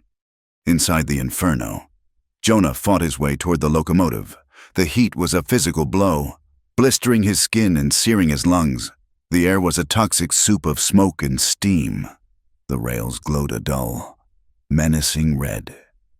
He reached the engine, the heat coming off its steel plates in shimmering waves, working by feel more than by sight. His hands protected by his thick leather coat. He found the pressure release valve. It was scalding hot, but he gripped it with both hands and turned, putting all his weight into it. With a deafening roar, a massive jet of steam erupted from the top of the boiler, a white dragon vanishing into the black smoke. The immediate danger of an explosion had passed. Meanwhile, Eliza had found a small maintenance door at the back of the telegraph office. The wood was already scorching hot to the touch. Using a discarded piece of iron pipe as a lever, she pried it open and crawled inside. The small room was an oven. The air was thick with smoke, and the frantic clicking of the active telex machine sounded like the chattering of a terrified skeleton. She ignored the papers and the logbooks, which were already beginning to smolder.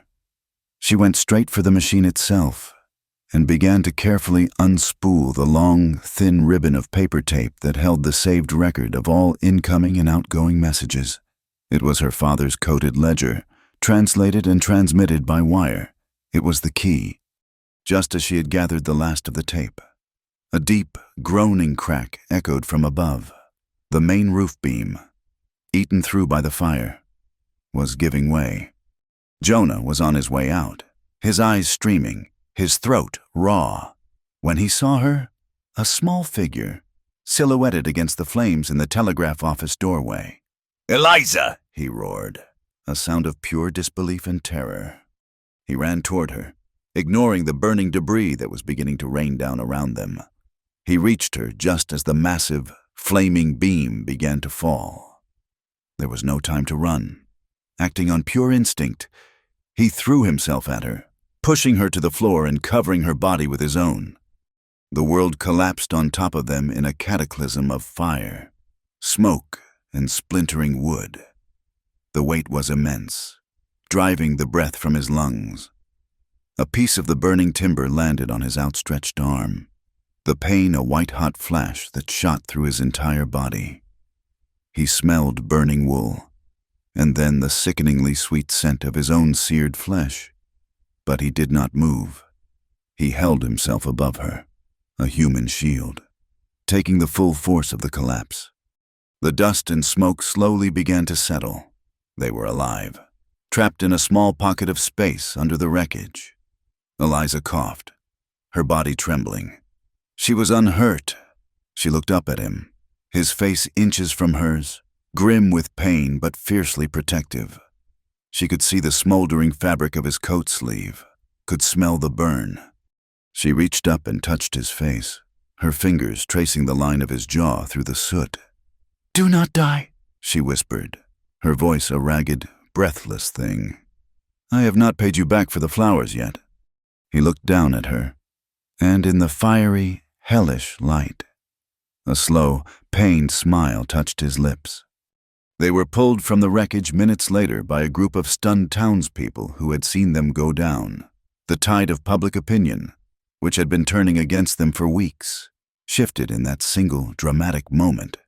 They saw not a suspended, reckless lawman, but a man who had walked into the heart of the fire to save them all. They saw not a cursed, troublesome city girl, but a woman who had run toward the danger, not away from it. The hard shell of their prejudice, baked on by rumor and fear, began to crack. By morning, the depot was a smoldering ruin. The fire was out, leaving behind a blackened, skeletal frame against the pale dawn sky. The town was exhausted, grimy, but united in a way it had not been before. Ida Boone, a tireless general in the aftermath, had set up trestle tables in the street and was ladling out hot soup to anyone who came, her gruff kindness a balm for their frayed nerves. A group of children, their faces smudged with soot, appeared with a handful of desert marigolds, saved from a small patch behind the church. They walked solemnly to the depot and began placing the bright yellow flowers, one by one, on the charred steps of the ruined building. It was an act of spontaneous, heartbreaking beauty, a symbol of hope rising from the ashes. Jonah stood before the assembled crowd, his burned arm bandaged with a clean cloth from Ida's kitchen. His face was streaked with soot, his clothes were singed, but he stood straighter than any of them had seen him stand in weeks. "Last night, someone tried to burn our town's memory," he said, his voice quiet but carrying to every person there. "They did it because they are afraid. You do not need a badge to tell the truth. The man who set this fire is more afraid of ledgers than of guns." Eliza stood beside him, in her hand. She clutched the precious roll of telex tape, a fragile, triumphant survivor of the flames. She knew she could not keep it. It was too dangerous. She scanned the crowd until she saw the man she was looking for, Mr. Carter, the editor of the small local newspaper, the Ash Mesa Chronicle. He was a quiet, thoughtful man with ink-stained fingers and honest eyes, a man who had always reported the news without fear or favor. She walked over to him and pressed the roll of tape into his hand. "This is the truth, Mr. Carter," she said. "Please publish it." He looked at the tape, then at her determined face, and nodded slowly. "I will," he said. From across the street, Judge Harlan Coates watched the scene. He saw the new respect in the eyes of the townspeople as they looked at Jonah. He saw the determined set of Eliza's jaw. He saw the telex tape being handed to the one man in town he could not control. He felt the political winds, which had been blowing so favorably for him. suddenly shift direction. He was a man who knew how to survive. With a sigh of resignation, he straightened his tie and walked purposefully toward the temporary sheriff's office he had set up in the hotel lobby. A few minutes later, Caleb Miles found Jonah. "The judge wants to see you," the deputy said, his eyes avoiding Jonah's. "He is calling an emergency session of the court this afternoon." Jonah looked over at the judge's office, where Coates was now standing in the doorway, putting on a show of civic concern. A dry, humorless smile touched Jonah's lips. "Finally found your watch. Did you—" "Your Honor," he murmured to himself, and then he started walking toward the courthouse. The courtroom in Ash Mesa was not built for grand occasions. It was a simple, rectangular room with a few rows of hard wooden benches, smelling of old paper, stale tobacco, and the ever-present dust. On this day, it was suffocating. The entire town, it seemed, had crammed inside, their collective body heat making the air thick and heavy. They filled the benches, stood 3 deep along the walls, and spilled out onto the courthouse steps, their faces a mixture of grim curiosity and a new, fragile hope. At the front of the room, Silas Rook sat beside a man whose suit was as black and sleek as a raven's wing. This was his lawyer, imported from back east, a man whose polished shoes and condescending smirk were an insult to the dusty floorboards he stood upon. Across from them sat Jonah and Eliza, with Mr. Carter at their side. Jonah wore no badge, but he carried an authority that no judge could suspend. Judge Coates presided, his face a carefully constructed mask of impartiality, though a nervous twitch at the corner of his eye betrayed his anxiety. He called the emergency hearing to order, his gavel striking the wood with a sound that was too hollow, too weak for the gravity of the moment. The first witness was Mr. Carter, the newspaper editor, in his ink-stained suit, was the opposite of Rook's lawyer. He spoke in a quiet, factual tone, presenting a special edition of the Ash Mesa Chronicle. The headline was stark: "The Rook Railroad, a trail of theft and fire." He described how he had received the telex tape from Eliza Whitlow and how its contents, when cross-referenced with public shipping manifests, revealed a shadow economy of fraud.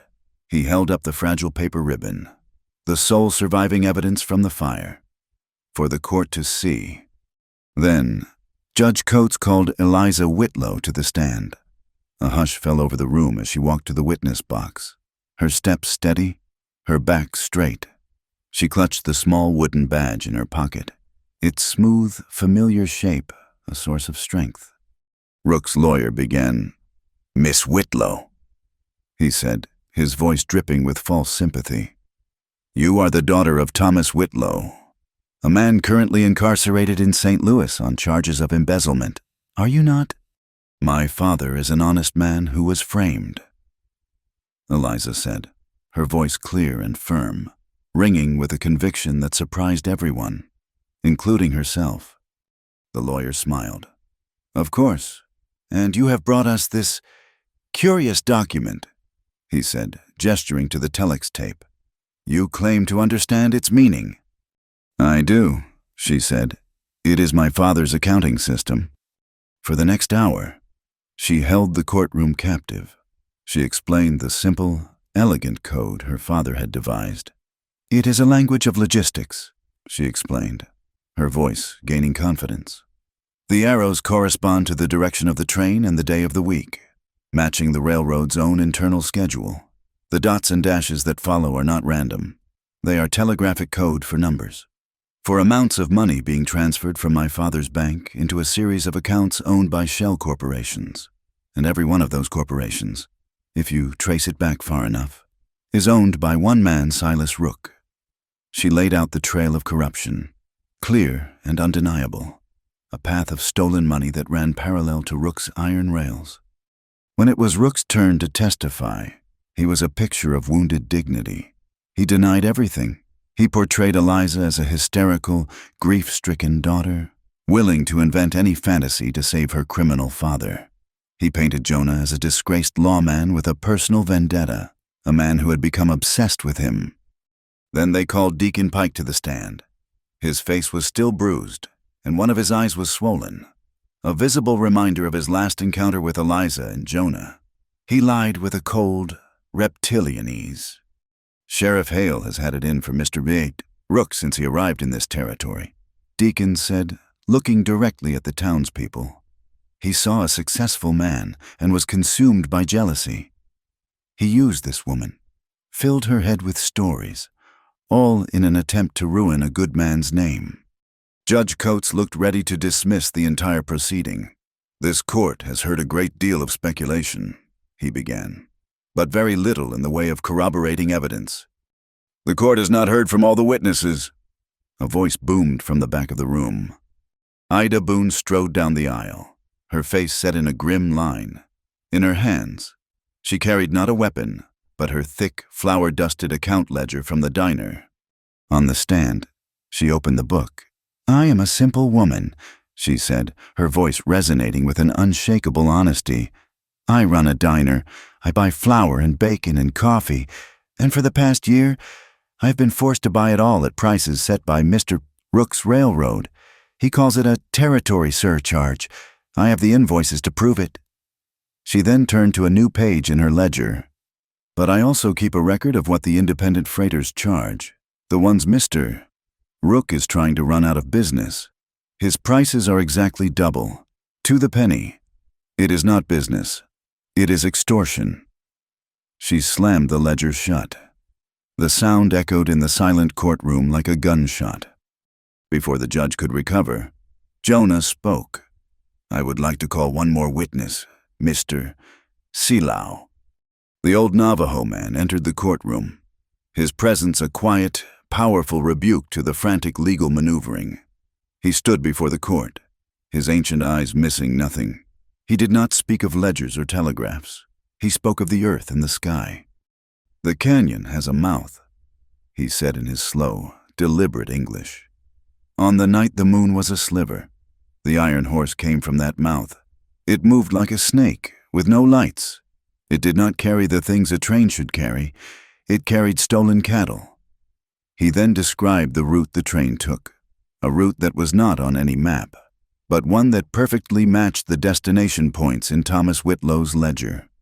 The testimony of the pragmatic diner owner and the mystical Navajo elder, two people from entirely different worlds, converged on a single, undeniable point of truth.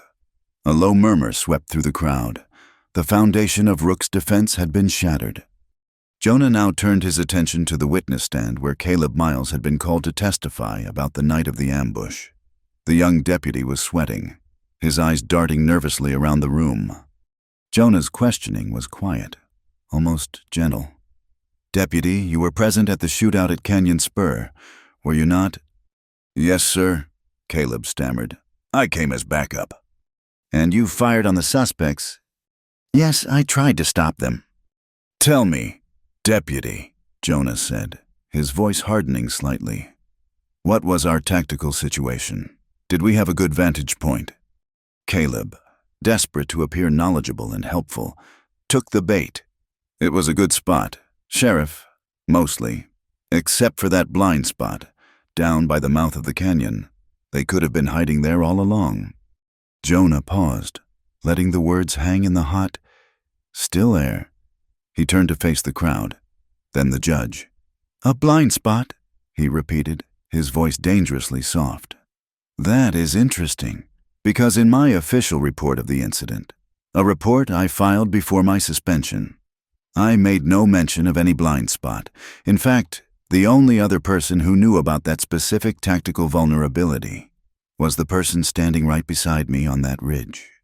The color drained from Caleb's face. He looked like a man who had just walked off a cliff. The collective gasp of the crowd was a single, unified sound of understanding and betrayal.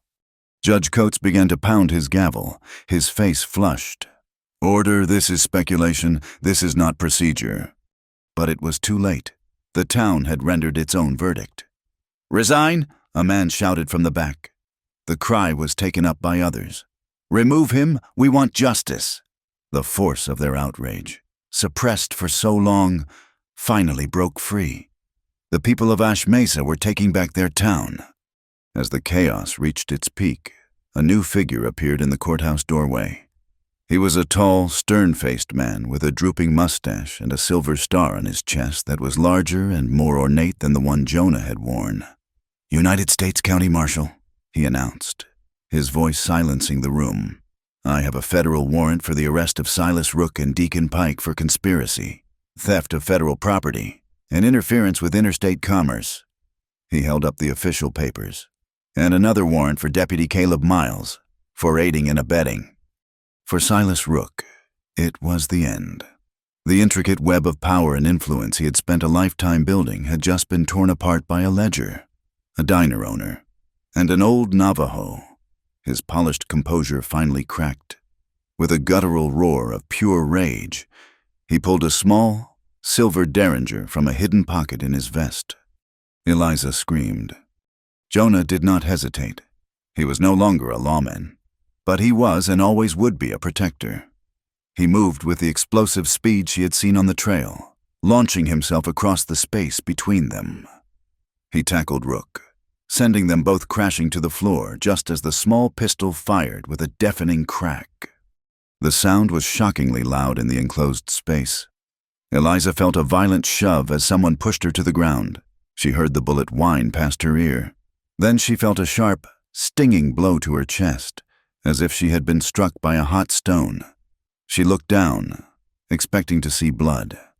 But there was nothing. Her hand went to her chest, to the source of the pain. Her fingers touched the small, wooden badge Jonah had carved for her, which she had pinned to the inside of her dress. The bullet had struck it squarely. A long, ugly scratch now marred its surface, and the faint, sharp smell of burnt mesquite wood filled her nostrils. The symbol of their partnership, their trust, had just saved her life. The marshal and his deputies quickly subdued Rook. A weeping Caleb was put in irons. Deacon Pike, for the first time, looked afraid. The marshal walked over to the bench. "Judge Coates," he said, his voice cold as a winter morning, "given the testimony I have just heard, you are hereby suspended from your duties, pending a full investigation by the territorial governor." A clerk, his hands trembling, picked up the gavel and struck it once. The sound was final, absolute. A long, shuddering sigh of relief went through the room. Just then, the young telegraph boy, his eyes wide, pushed his way through the crowd. He ran to Eliza and handed her a flimsy piece of paper. "Came through just now, ma'am," he panted. "From St. Louis." Her hands shook as she read the message. The words swam before her eyes. The charges against Thomas Whitlow had been suspended. Pending the outcome of the trial in Arizona, he had been granted a temporary release. He would be on the train to Ash Mesa, arriving next week. Later, after the crowd had dispersed and the prisoners had been secured, Eliza stood on the courthouse porch. The hot wind swirled the dust around her feet. The world felt both the same and entirely new. Jonah came and stood beside her, his presence a quiet, solid comfort. He looked at her, his gray eyes holding an emotion she had never seen in them before. "Eliza," he said, his voice low and rough. "I did not wait for flowers to say this." He did not speak on the courthouse steps. He simply took her hand, his grip warm and sure, and led her to where their horses were tied. In the gray, pre-dawn light, they rode out of town, leaving the whispers and the aftermath behind them. They took the familiar path up into the hills, the air growing cooler and cleaner as they climbed. By the time they reached the crest of Sunflower Ridge, the eastern sky was beginning to bleed from bruised purple into a soft, silvery gray, and the first hint of the sun was a pale, promising line on the horizon. The world was silent, save for the whisper of the morning breeze through the sparse grass and the soft stamping of the horses' hooves. He helped her dismount, and they stood together on the spot where he had first brought her, the place where the desert marigolds grew in stubborn, cheerful clumps. The vast expanse of the desert floor below was a sea of shadows, the details of the landscape still sleeping. He did not look at her, but at the changing sky. I used to think that being silent was a kind of strength, he said, his voice a low rumble that seemed to be part of the morning itself, a way of holding the world at arm's length, so it could not hurt you again. I realize now, standing here with you, it was just cowardice. He reached into the pocket of his worn coat and pulled out a small, dented tin box that had once held cigars. He opened it. Nestled inside on a bed of faded velvet was a ring. It was not a grand or glittering thing. It was a simple, thin band of worn gold, its surface softened and thinned by the passage of years. It was Mary's, he said quietly, finally turning to look at her, his gray eyes holding a world of sorrow and a universe of hope. I kept it because it was all I had left of that part of my life. I am giving it to you because you are the one who has made me feel like I can have a life again, not just an existence. He took her left hand. His fingers, calloused and rough, were surprisingly gentle as he held hers. I am not a man of many words. Eliza, you know that, but I know this. My world was silent before you came. You filled it with trouble and fire and truth, and I do not ever want it to be silent again. He did not ask a question. It was a statement, a declaration. He slid the simple gold band onto her finger. It was a perfect fit. Tears welled in Eliza's eyes, blurring the silver light of the dawn. They were not tears of sorrow or fear, but of a profound, overwhelming joy that seemed to rise up from the very earth beneath her feet. She looked from the ring on her finger to the earnest, open face of the man before her, the man who had stood between her and every danger this hard country could throw at her. He brought her hand to his lips and pressed a gentle, chaste kiss to the back of it. It was not a gesture of flamboyant passion, but of deep, unshakable reverence. It was a promise. She smiled through her tears, a watery, brilliant smile that outshone the rising sun. I do not need a new bouquet of flowers, she whispered, her voice thick with emotion. I just need the man who planted them. When they returned to Ash Mesa, the sun was fully up, and the town was already buzzing with a new kind of energy. The oppressive cloud of fear and suspicion had been burned away in the depot fire, and in its place was a spirit of fierce, communal resolve.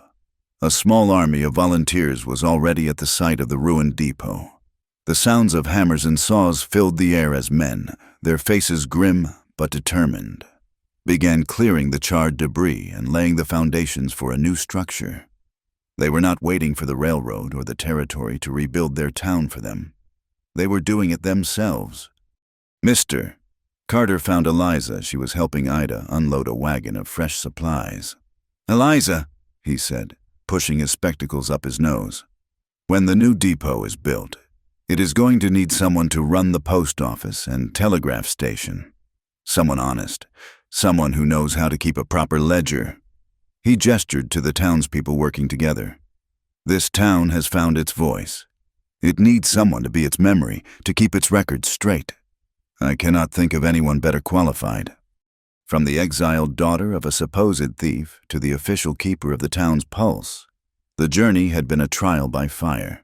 But here, in this offer, was a kind of homecoming she had never expected.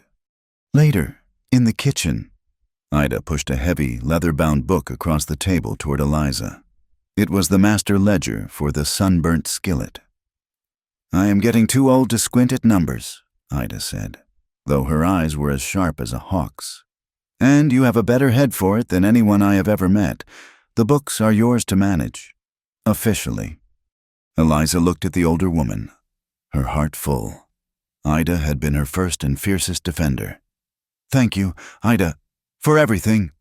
Ida just grunted, turning back to a massive bowl of dough as if embarrassed by the display of emotion.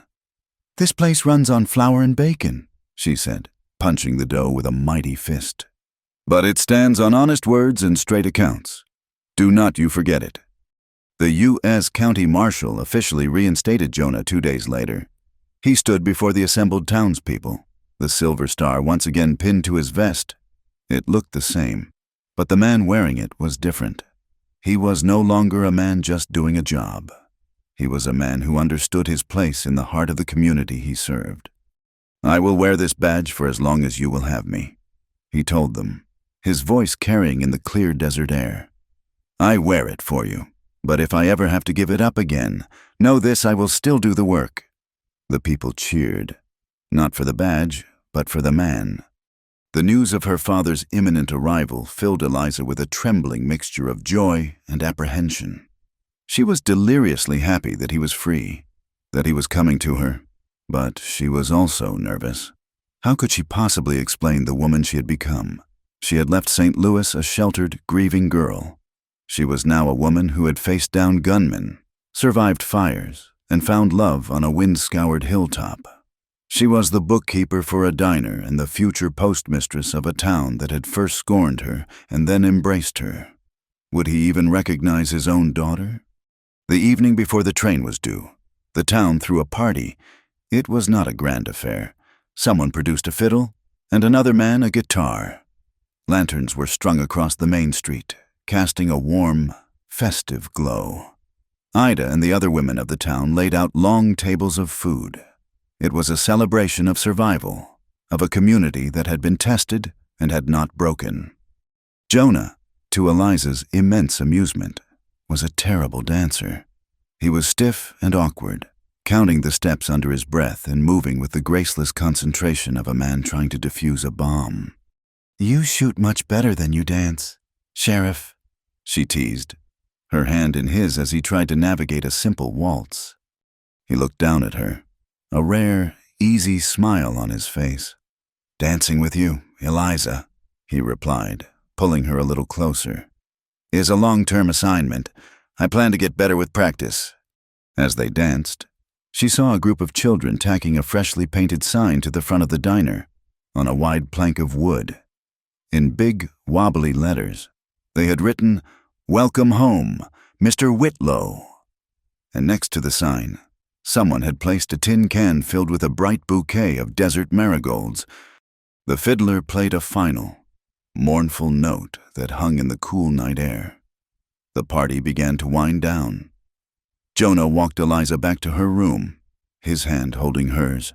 In the distance, a sound drifted on the wind, a long, lonely cry that was both a beginning and an end, the whistle of an approaching train. Eliza stopped, her head tilted, listening. She took a deep breath, the air tasting of dust and wood smoke and the faint, metallic scent of the iron rails.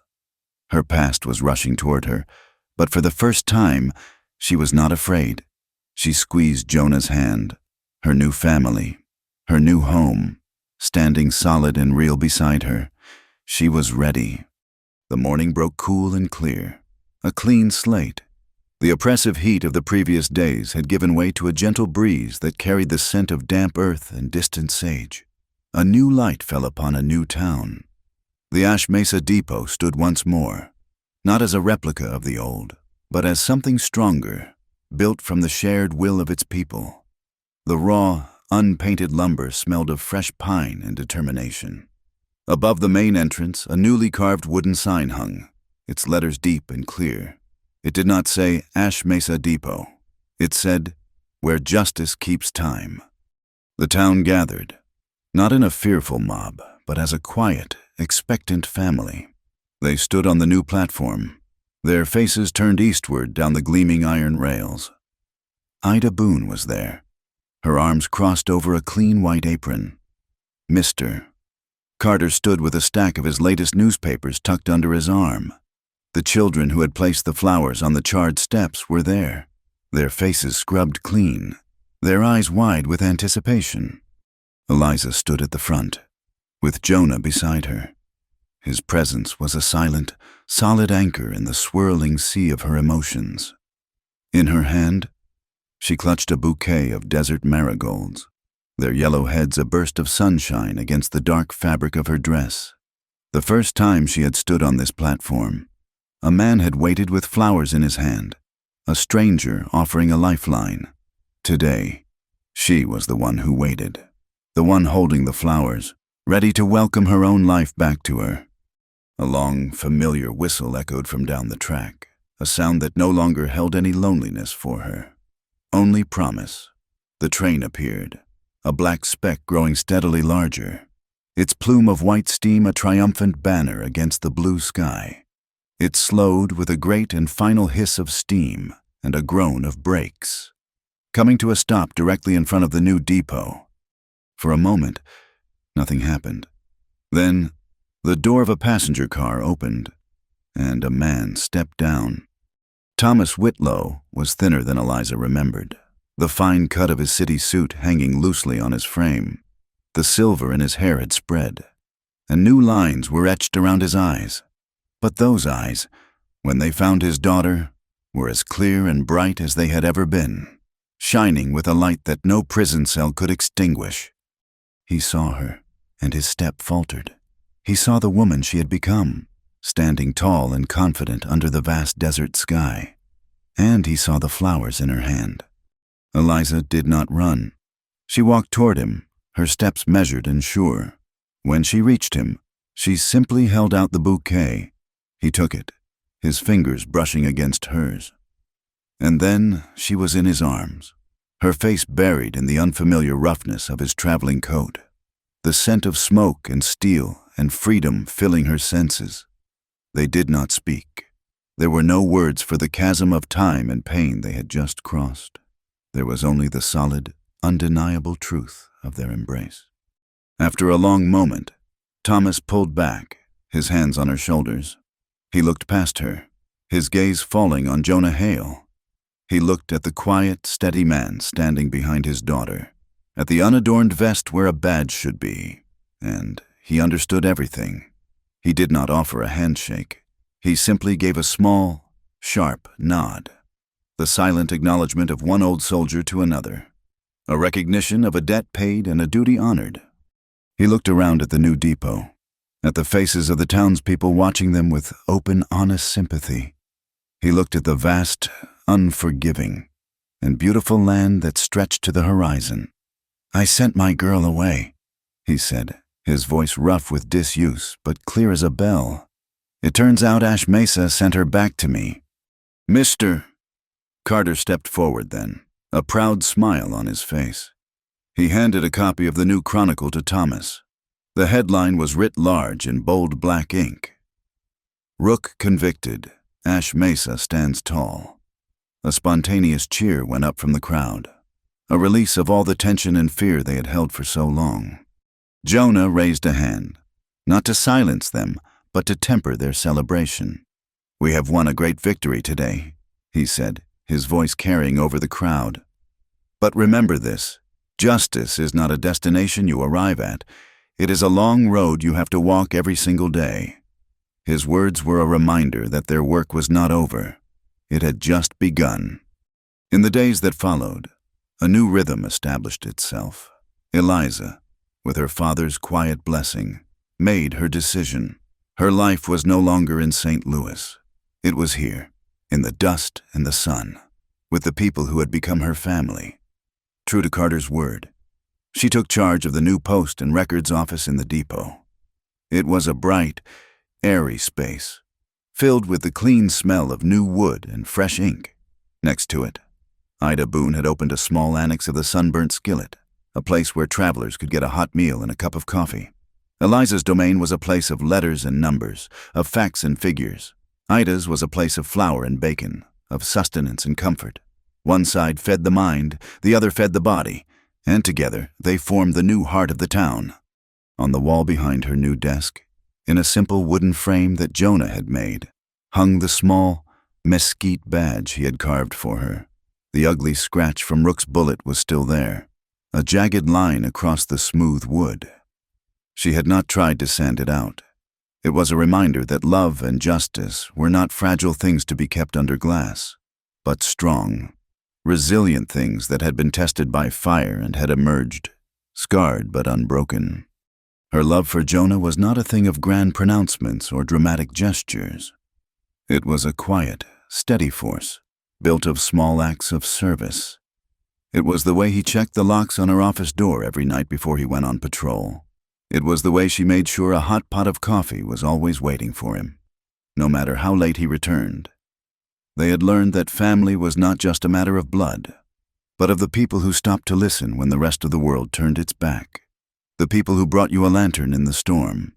They had learned that even when you are cast out, exile can be a winding road that leads you home, and that truth, a fragile flame, needs both a person to carry the light and a person to open the door. One alone is never enough. A week after her father's arrival, as the last rays of the afternoon sun painted the desert in hues of gold and rose, the town gathered at the depot again. A telegraph had arrived, confirming that the territorial governor had formally reinstated Jonah as sheriff of Ash Mesa, with a commendation for his bravery. As Jonah pinned the official silver star back onto his vest, he looked not at the cheering crowd, but at Eliza. He walked over to her, his steps deliberate, and in front of her father, in front of the entire town, he went down on one knee. There was no fancy box, no hidden ring. He simply took her hand, the worn gold band he had given her on the ridge already warm and familiar on her finger. He did not whisper. He spoke in a voice that was clear and strong, a voice loud enough for the whole town to hear, a public vow from a private man. "Eliza Whitlow," he said, his gray eyes locked on hers. "I waited for you like I once waited for that first train with flowers in hand and a heart that would not leave." The words, once a source of rumor and speculation, were now a declaration, a truth that had been forged in the heart of their community. "Will you marry me?" The wind picked up, swirling the dust on the platform and rustling the heads of the marigolds that now grew in a small, lovingly tended patch beside the depot steps. The distant sound of a train whistle echoed across the plains, no longer a cry of loneliness, but a sound of connection, of a future arriving. In the street, the laughter of children playing mixed with the sound of the wind. Eliza looked down at the man kneeling before her, then at her father, whose eyes were shining with tears, and then back at Jonah. She wore his ring. She held his heart. She was home. "Yes," she said, her voice full of a joy as vast and boundless as the desert sky. "Yes, I will. Thank you for listening to our story tonight. We would love for you to comment below and tell us where you are listening from so we can all connect and share our thoughts. And please subscribe to my channel, Wild West Night. Like the video, and show your support by pressing the hype button so this story can reach more listeners.